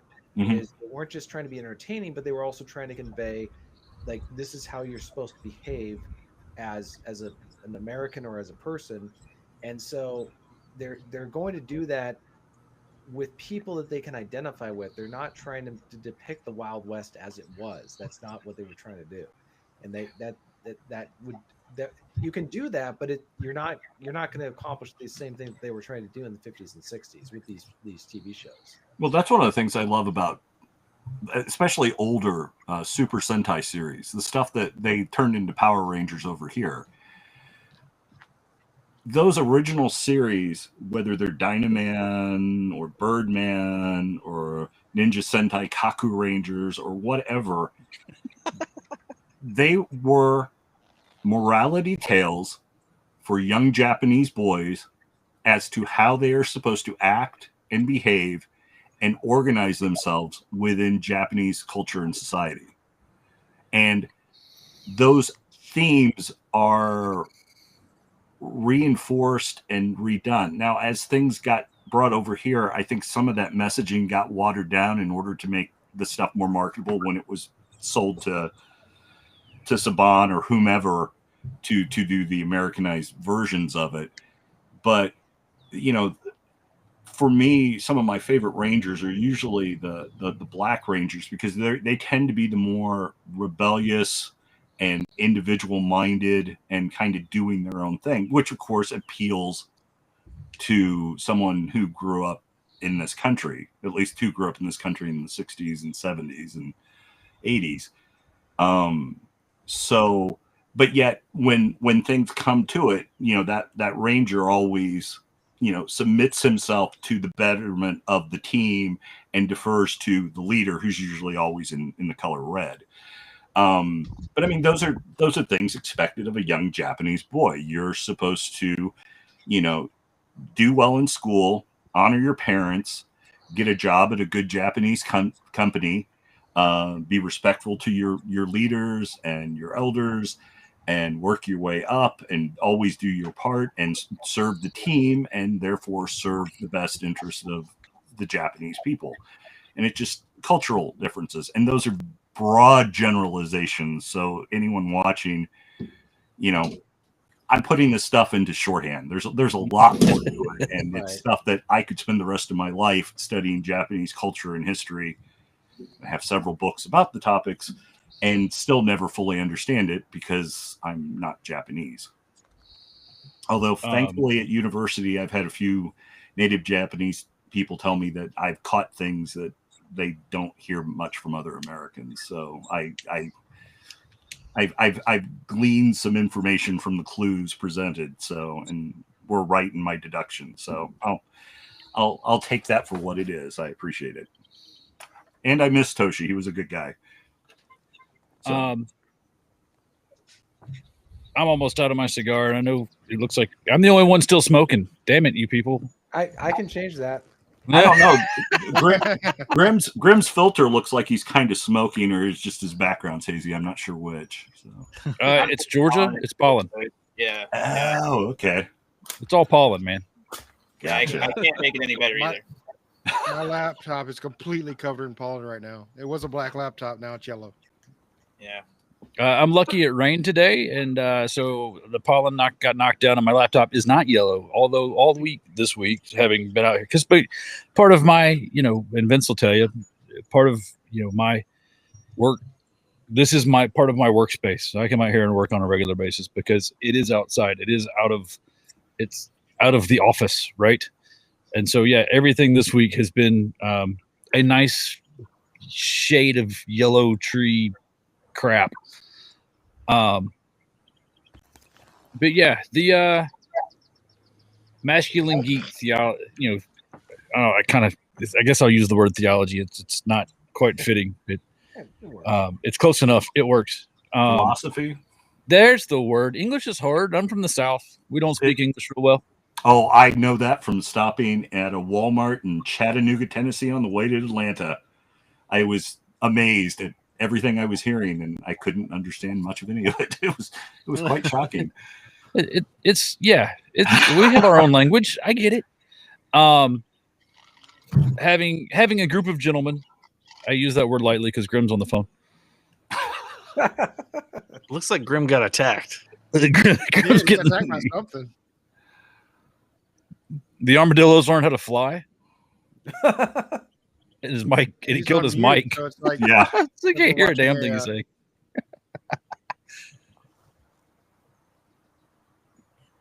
Did the wasp get you? Billy, go get Pa's shotgun. What? Oh. And on He's the like, stage, nope, I'm leaving. But Grim yeah, having a became group an of enemy for guys, life. Yeah. having a group of guys to hang out with on a regular basis and to discuss the things that like we've gone over today means a lot. Because sometimes I don't get to geek out. I don't get to, I've got 2 kids to raise. I don't get a chance to always, connect with like-minded gentlemen. And if Vince was here, I'd say, with the exception of, Yes. So would TJ and I. There we go. Yes. Routinely. But yeah, having, that's important, and having a place to escape for a little while. To kind of bring that, full circle. But that being said, I know that TJ, what are you smoking? I'm smoking a cigarillo that I dipped in cognac. Nice. Yeah. So. He's channeling his inner man with no name. It's just funny because Clint Eastwood didn't smoke and he hated the taste of the cigarillos. That's why he was always scowling when he had them rolling in. Yeah. The Toscanos or whatever. Toscanos, yeah. Yeah. They're Italian cigars that are still made today, and they're very inexpensive, but quite good. Quite delicious. Quite Well, have you guys done that for a show? Yeah. Okay. Yeah, We about that. smoked them on the show and talked about it a little bit. Okay, cool. You kill me and you won't see a cent of that money. I was going to say, if you ever decide to revisit that, you'll have to let TJ know, and he'll get his cowboy hat and serape and join you. Actually, no joke. I have a Spanish wine bag over there. I know you do. That's why I said it. Do we have to do the whole? as TJ comes on camera. Yeah. Actually, that's points for Andy right there. Yeah. That's 10 points for Andy. Well, and he could do. My mule Vince doesn't like being laughed at. Get it, Grim. Get it, Grim. You gonna talk? Thinks you're laughing at him. Griff is gonna hit it with his phone, and his phone's gonna shatter, and he's gonna be like, "Oh, It's gonna be fucking worth it. You gonna talk? No, I didn't figure. Not because you're tougher than Tuco, but you're smart enough to know that talking won't save you. Yeah. That is a good line. That is a good line. I don't like this. Why do I do this in the back porch? That's what she said. Fuck the back porch. This is it. I'm done. I quit. I don't know, but if the guys in the chat aren't screenshotting some of this stuff for potential memes later, you guys are really missing out. you missed it. You missed it." Gibbs, what'd you end up smoking? I was actually smoking the Gran Habano number 5, the Corojo number 5. Oh, So I wanted to yeah, try I that one. almost smoked that today. What do you think about it? It was good. I mean, it's another banger, man. I enjoyed. So far, I've enjoyed everything I've smoked for Gran Habano. So it's kind of mind blowing. They have so many different lines, and so far, I've liked all of them that I've smoked. And I think I'm up to 5 different lines of theirs now that I liked. Nice. Wow, I've just had the 2. Grumbles, what'd you smoke? The Corojo number 5. And I'm glad I was changed cigars. totally against it. It was just awful. You know, I can't believe the 7 came from the 5. You know, it's just no, it was a banger. It was awesome. Yeah. Have you guys heard of something called the Zephyrus or Zephyrus? Hold on a second. That's what the internet's for. While you're looking it up, Zach, what'd you smoke? My feed just broke up. Did you ask me? Yeah, I did. Yeah. Oh, I had a Palencia 149. Was that the cost? It was without the zero. Plus the zeros. I looked up the cost on it, and I think in that size, it's like an $18 stick. Ouch. And I thought it was pretty good for a $7 stick. I would give it like a 3.5. It's like there's nothing wrong with it. It's enjoyable, but it's not knocking my socks off. It's not even special occasion good. Yeah.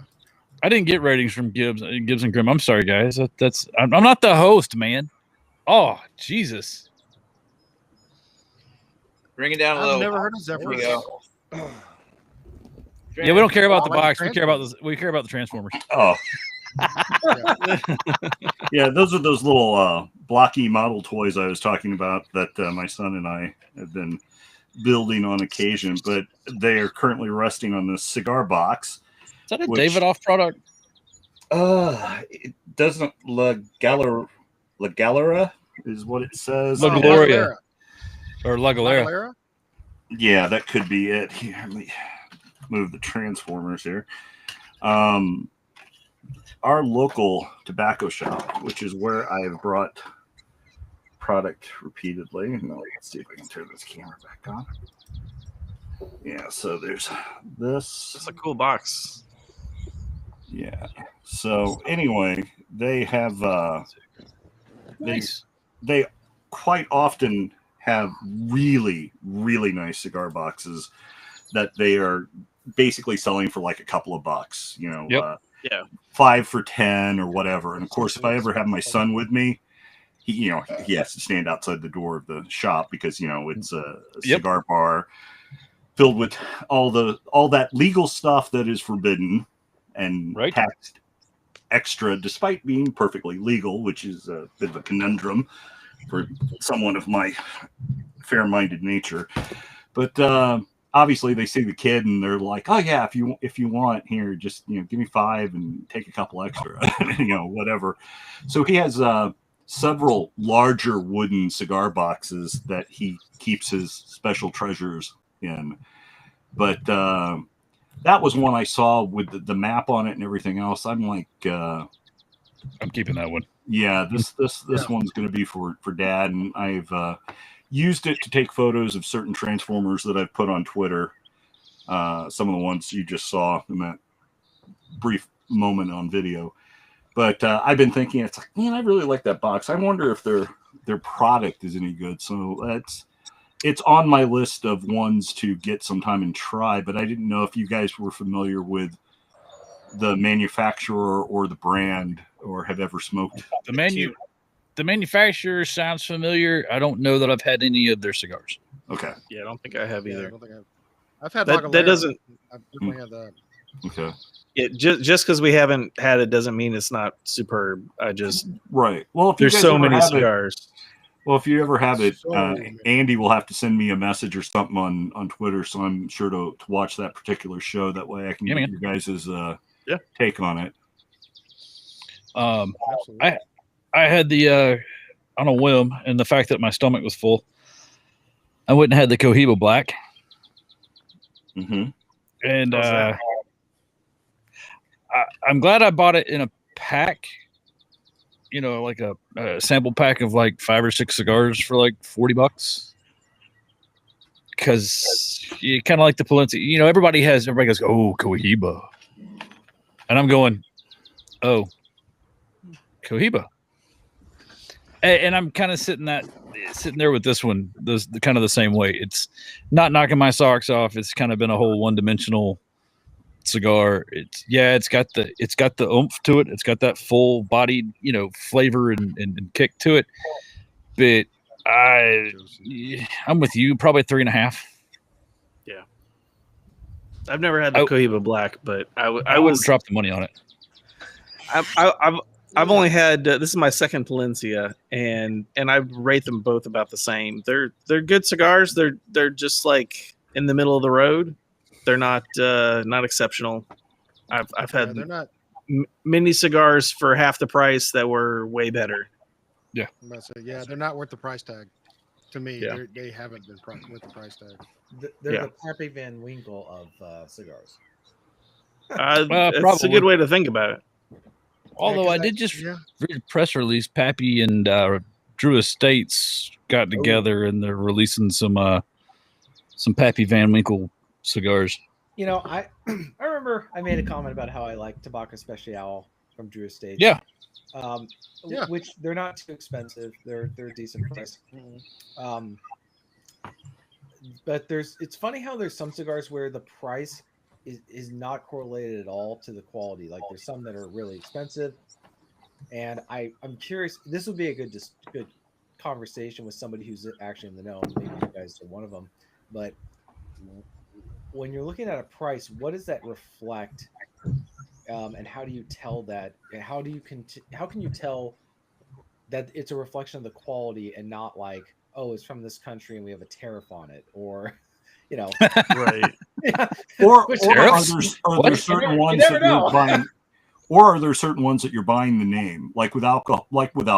There are certain brands that you're, half of what you're spending on the bottle is the name on the bottle, not the quality of the product. Yeah, that's definitely some of that. I've only had one Davidoff, but they're considered a prestige brand in the cigar industry, I think, or in my opinion.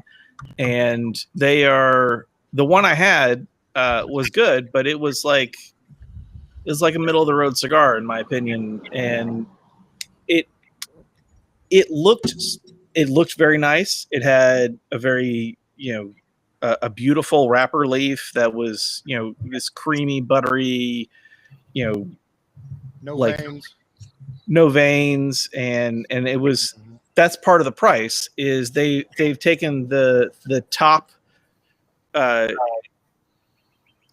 qualities, maybe the wrong word, but top top level of tobacco and they're using it in it. Whether or not that makes a great cigar is a different story, but that tobacco is more expensive, and that brand has a price tag associated with it because of the brand, like we were talking about. Mm-hmm.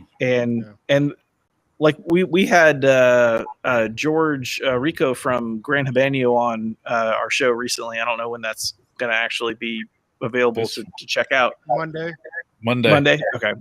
So we had one of their newer cigars that is special in their line because their company farms tobacco, and the tobacco that they used is not a very high production tobacco. It's you only get a certain number of leaves that are usable for like a wrapper, which has to look better than something that you use for a binder or a filler. And like, I have to say, I don't know what that cigar costs, but it was very, very good. It wasn't like a extremely over the top in any way. It was just like smooth and like creamy and delicious.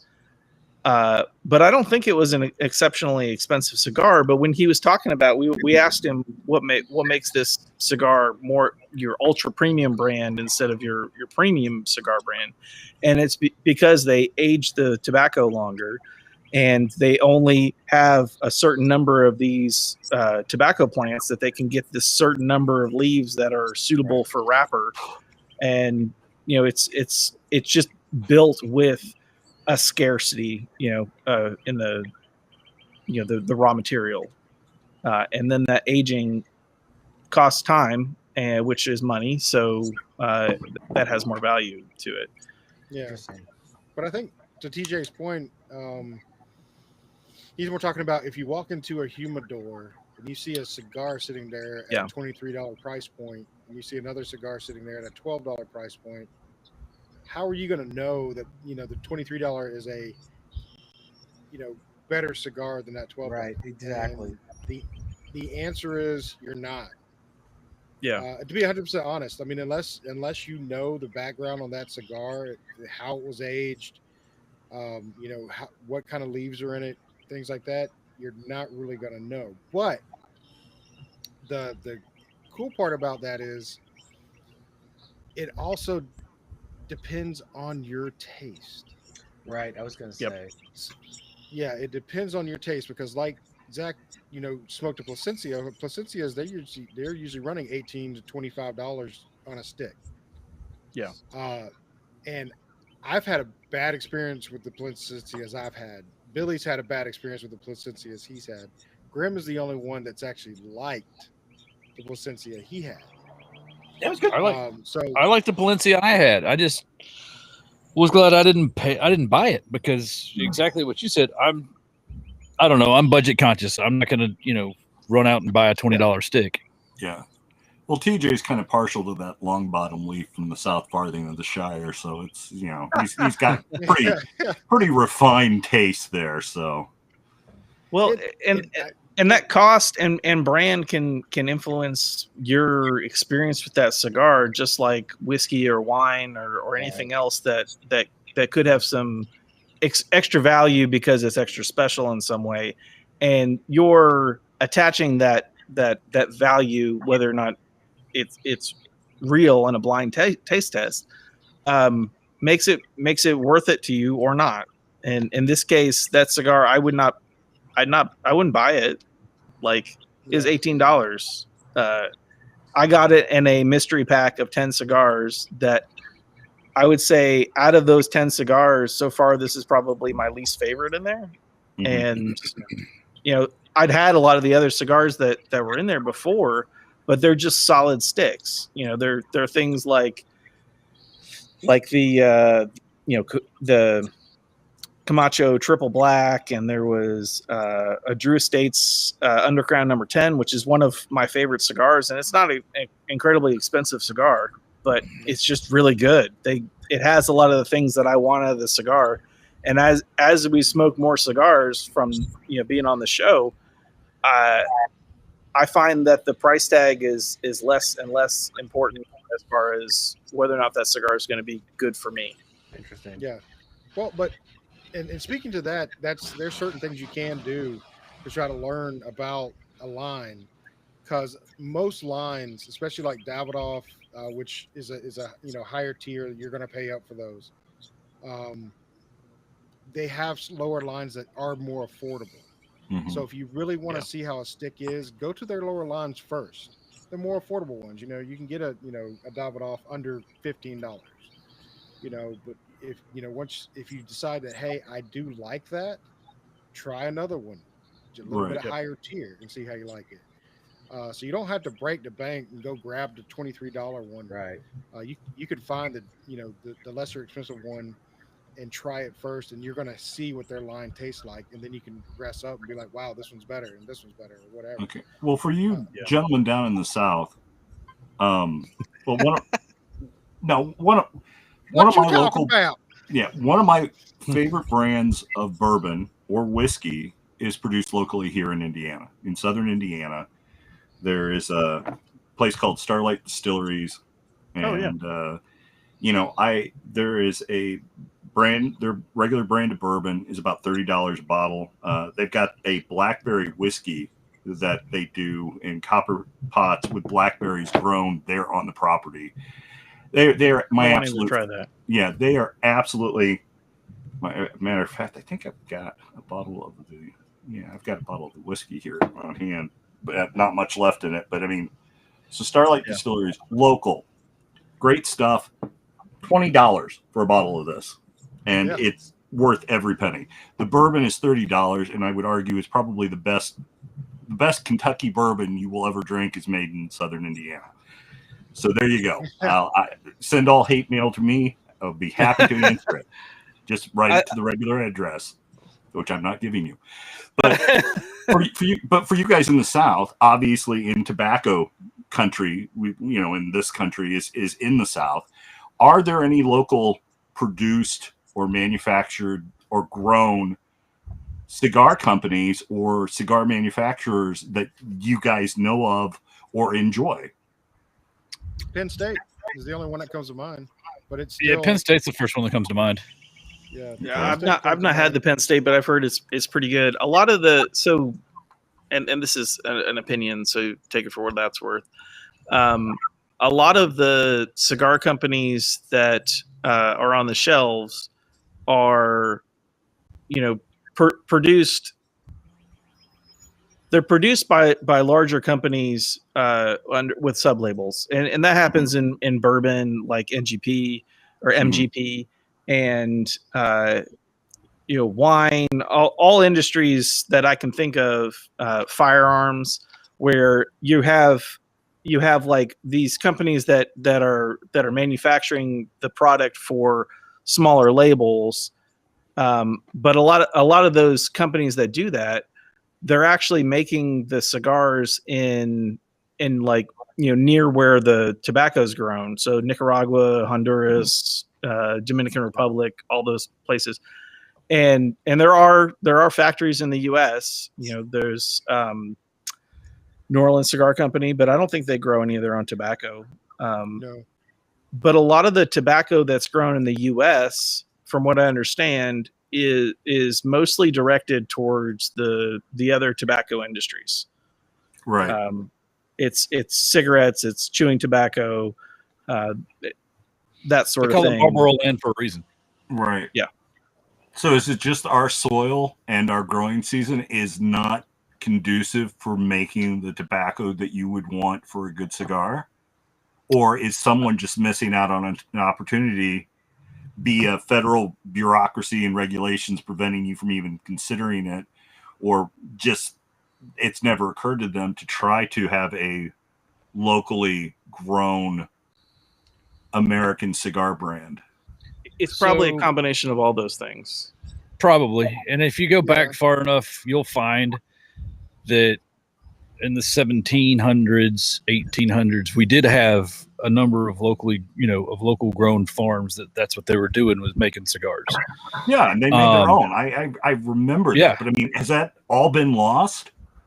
Well, A good chunk of it has, but I think a lot of like the Connecticut. So you hear a lot about Connecticut, your Connecticut leaf, and a lot of that is grown here. The Connecticut broadleaf is grown here. And there's some resurgence, especially around that Connecticut broadleaf to grow, broadleaf in Pennsylvania, yeah, especially Connecticut and Pennsylvania broadleaf, to add those into cigars and make them, and they do have brands that utilize those as wrappers, but they're mostly wrappers. You're going to find that on the outside. It's a wrapper cigar. It's not your binder and it's not your filler, which is what brings you the rest of the flavor. You get you do get a good chunk of your flavor from that wrapper leaf, but the rest of that, the rest of the flavors you're getting are going to be pulled from that binder and filler.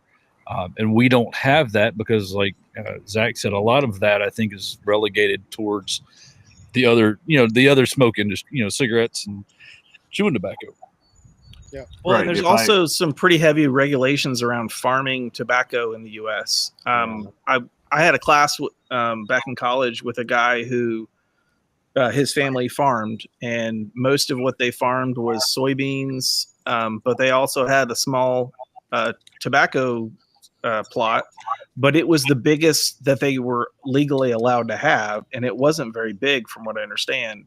So those same regulations may or may not exist in other countries, particularly in South America or Mexico or Africa, which is kind of where the majority of the tobacco that I've experienced kind of comes from, other than Connecticut broadleaf and Pennsylvania broadleaf, which are pretty rare.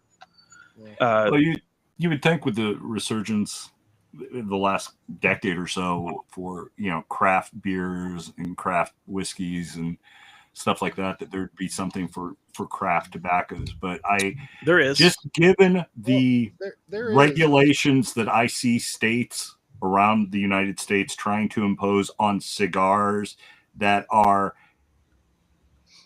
either equal to what they have on cigarettes or even more draconian than what they have on cigarettes, because I've come to realize most politicians in this country know as much about tobacco and cigars as they do firearms. Sorry to get into politics, but they don't impress me. Right. So it does not surprise me that would be a major uphill battle if you were a cigar aficionado who wanted to have looking at Virginia, South Carolina, Alabama, places that like this farm country, this soil, the season we would have here. If I took this leaf and bred it with this and produce, I could make small batches that'd be kind of expensive at first, but I could make a really high quality American grown and made cigar that I think I could market to someone just like I would a really good high quality craft beer or craft whiskey or what have you. And that I'm not hearing that, although I'm not nearly the aficionado you guys are. So that's why I'm asking you, because it just seems like a big miss. But it seems like you've got a lot of things stacked against you to even consider getting into something like that. And unless, of course, you were the CEO of Monsanto or BlackRock or like someone like that, and wanted a big corporate farm to do something, and we're paying the right lobbyists. But anyway, so they do exist. The all American made cigars do exist. Like I said, the only one I can think of offhand is Penn Standard, because Penn Standard does have a all Pennsylvania leaf. Oh, do they? Cigar, yes. A Puro. It's all interesting. It's a Puro. It's here. Okay. That's why I'm saying they're the only ones. So there's got to be others out there. I just haven't seen them yet. Now, have you guys ever done that cigar on one of your shows? Oh, or would you consider it? Yo, absolutely, because the Penn Standards. I don't think I had the full. I had the Penn Standard that was Pennsylvania leaf and Nicaraguan. Okay. But it was a fantastic cigar. So yes, I would definitely want to try the Pennsylvania leaf all Okay. Nicaraguan tobacco is very popular right now. absolutely Very is. popular. It seems Yeah. like it's eclipsed Cuban, as far as Cuban is just the legacy grown in the fact that it had been forbidden for people under a certain social political class in this country for several decades. And but It's funny you say that. It's funny you say that because most of Nicaraguan leaf Mhm. are Cuban seeds. Really, Yeah. Yeah, there's a lot of Cuban seed involved, and it used to be. So let's go back 20-ish years. I remember when I was getting into cigars, which is the late '90s, early 2000s. Regardless, that Gibbs and Grimm will tell you I've been smoking since in utero. It's true. There was a lot of emphasis on like the Habanero 2000, which was a Cuban seed, and that kind of introduced a lot of Cuban seed language. But a lot of I don't know. I haven't had a Cuban since it's been 15 years or maybe somewhere in between. But I just don't find the flavors, the complexities that I did or that you would expect out of a Cuban cigar. I didn't find that there. I find that in the things that we smoke that are coming from the Dominican Republic, Honduras, Mexicans, Mexico and Nicaragua. But going back, Robert, to something you said politically, if you want to get involved in the cigar fight for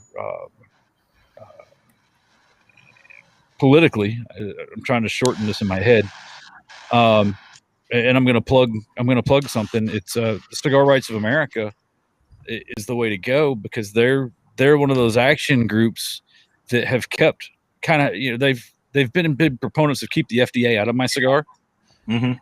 And they've done a really good job of, trying to keep the FDA from over regulating what we smoke and how we smoke, and trying to get the FDA to actually define what a premium cigar is so that we can continue to smoke quote unquote unburdened Mhm. compared to cigarettes, because this is straight leaf. There's no chemical fillers, there's no paper, there's no filter. Where you've got the cigarette industry, which has a laundry list of ingredients to their cigarettes. Mhm. We don't Yeah, look don't at have a that. cigarette under a black light sometimes. It'll scare you. Yeah. It brings nightmares. But the CRA has done a great job of fighting for those rights and benefits for us as cigar smokers, and just manufacturers and retailers too, to kind of keep the government out of what we smoke, and to kind of push the government to allow or to define what we do better. Because originally, I remember a lot of this fight because I've read a lot of it.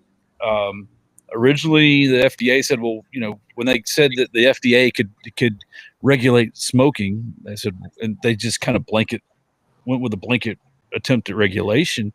The CRA said, no, you've got to define what you're going after. Mhm. Because if you go after premium cigars, don't match up to cigarettes. They don't match up to machine made cigars like your Phillies and your Swisher Sweets.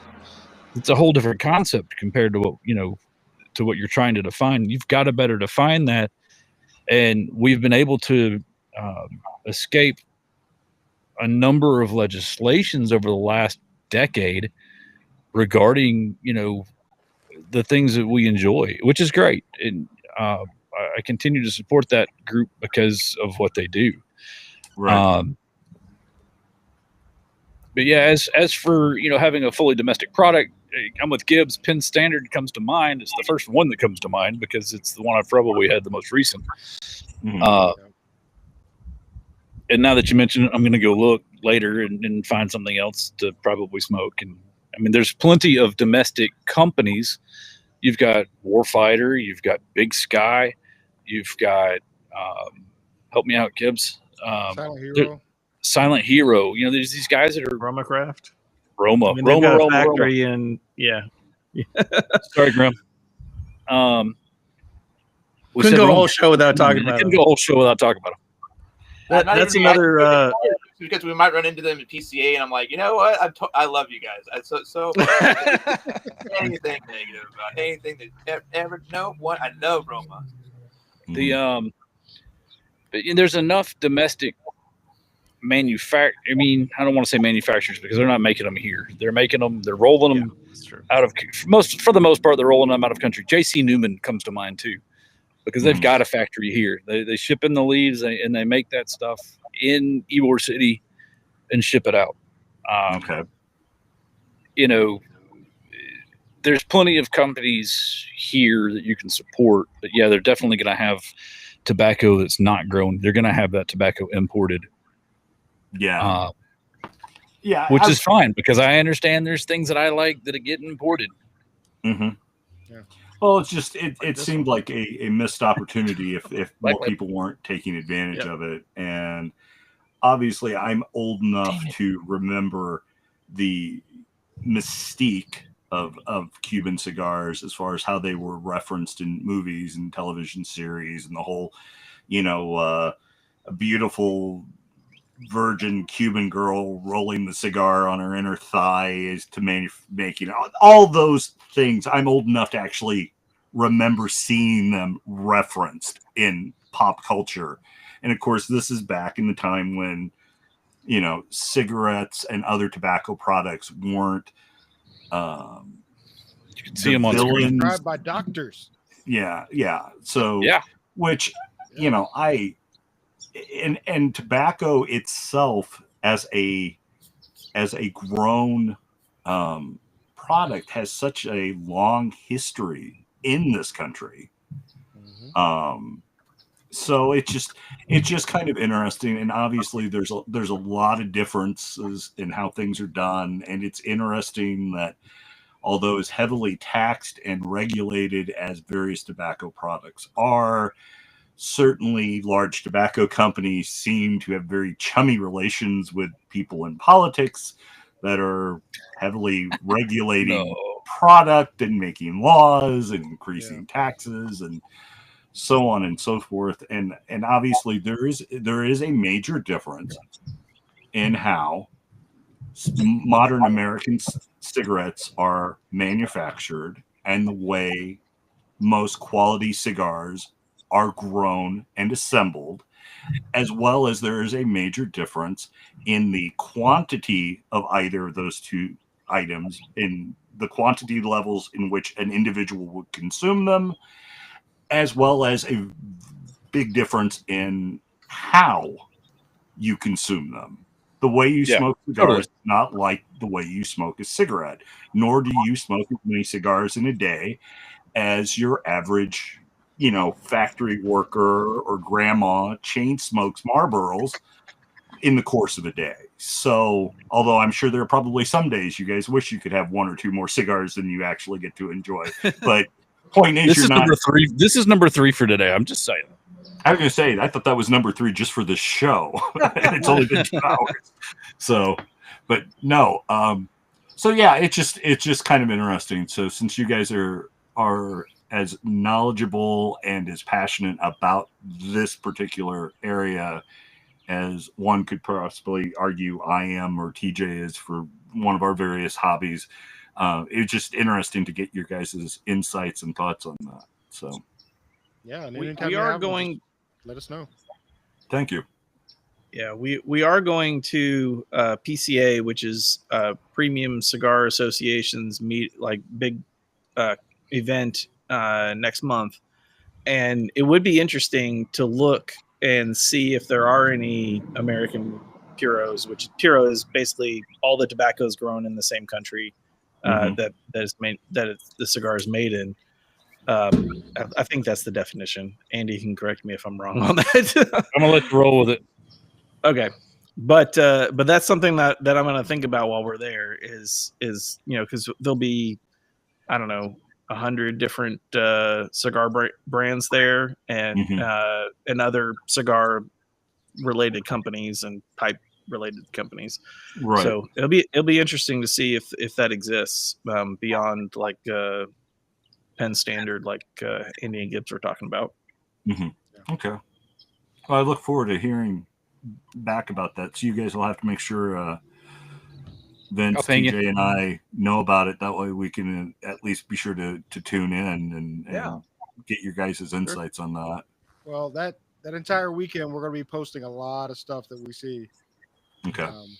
So you'll definitely if you don't follow, if you want to follow our Facebook or Instagram, we'll be posting a lot of stuff on there, so you can learn as we're learning. Okay. I'm kind of the voice on the Twitters, which I suck at. So Yeah, Twitter I'm pretty much the voice on everything else. Okay. But I think that's probably going to wind us down for today. I gotta do some adulting. I know that's for sure, and I know Grim has to do some adulting. I gotta fight a fucking beat. So we do appreciate you being on the show. If you want, guys out in the audience, go check out Masculine Geek. See if you like them. They do have a YouTube channel. I think you're exclusively on YouTube, right? We were on Twitter and then we were doing some other stuff, but I mean, mainly was on YouTube. But like I said, we're trying to shift over to doing writing. So, I mean, if people just Google Masculine Geek or something like that, they'll find us. So, okay. Or they can ask Cool. Jeeves. Jeeves is always there. Is he? Is he still around? I don't know, but or they could try. Yeah, I'm just saying there are options. It's not. DuckDuckGo. DuckDuckGo. You don't have to use Google. TJ's such a Luddite. I'm surprised he's not saying we're in the phone book. Yeah, we're in the book. We're in the phone book. Tell them to ask AI, because I asked AI who the leaf cutters were the other day, and they gave us a full description of us. I was like, holy shit, this is way too sci-fi. I'm out. Ask Rock. Ask Rock, right? But again, thanks guys for being on the show, and we're gonna wrap it up. Right. Thanks for the invite. Appreciate it. Guys. Have a good one. Thanks, guys.